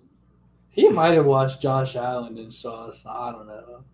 It's far from the least spot. It's not like he named like. I'm If it sorry. was a if random I think, NFC guy, then maybe. Bro, But he didn't go out and say like Cole Kmet. damn, they're the same level. I'm gonna be honest. Nah, Damn, bro. dude. 'Cause the Bears are so much worse. The Bills get more attention. Bro, Big if I think about injuries. tight ends in the NFL, I might name off like 8 guys before I get to Dawson Knox. Bro, I don't even want to Probably- talk. probably Like, more. I'm so tired of talking about the tight end position now. I'm so fucking over it. Bro, tight Every end day time- burned me out. It burned me Bro, out, man. Like It's content not wise, even. burned me out. I had to make so much. I It's only not made like even 2 like- videos, but it just took so long to edit them, man. The Taylor Swift shit is one thing. It's honestly fine. Like, I don't care that much. Bro, it's the fucking commercials, bro.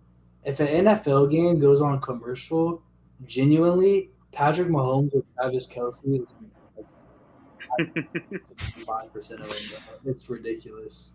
We were just This talking is- about that at work today. Like it's crazy. As a this is Bengals why I fan, watch it's way genuinely more Red sick. Zone. Watch Yeah, way it's more Red Red Zone. Zone than any prime times.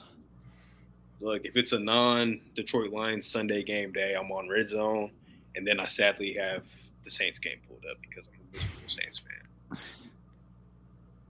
Chris Olave let us down, bro. Don't want to talk about it. I hate our Buckeye legends going out like that. Yeah, but the NBA's back, so Tyrese morale is slightly up.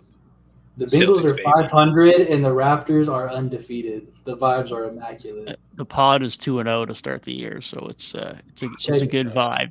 Can't check guarantee it'll be the same vibe next week, but hey, it's Uh, 2-0 for now, and at least there's NBA basketball back. We so. play I'm Miami on Fridays, KO2 so talking I'm shit, expecting a Jamal Cain 35-point game. So I'll probably be I'm, sad. about that listen, next week. I'm hopping on KOT. Steph's Lakers 0-1. Jay's Knicks 0-1. Justin's Timberwolves Bulls. 0-1. Garrett and Mo's Bulls 0-1. John's Lakers 0-1. Out of all 7 of us, the only motherfuckers team who's 1-0. Talk to me fucking nice. That's crazy. Yeah, you Talk gotta to talk me your nice. shit. You gotta talk your shit. And I remember all them KOT videos in the offseason talking about the Celtics. I'm spinning the block in them comments. Coming back. Talk my shit now, just playing. But it's definitely great to have the NBA season back. We're only a couple of days in, but we'll have a lot more to base things off of this time next week. So be sure to stay tuned for that. But we appreciate all of you who did tune in tonight. If you haven't yet, be sure to hit that like button and subscribe as we do move through the rest of the season. Finally, done with the off season and got many, many months of NBA basketball ahead of us. But until then, we hope you guys enjoy the rest of the next week of NBA basketball, and we'll see you guys next week. Peace.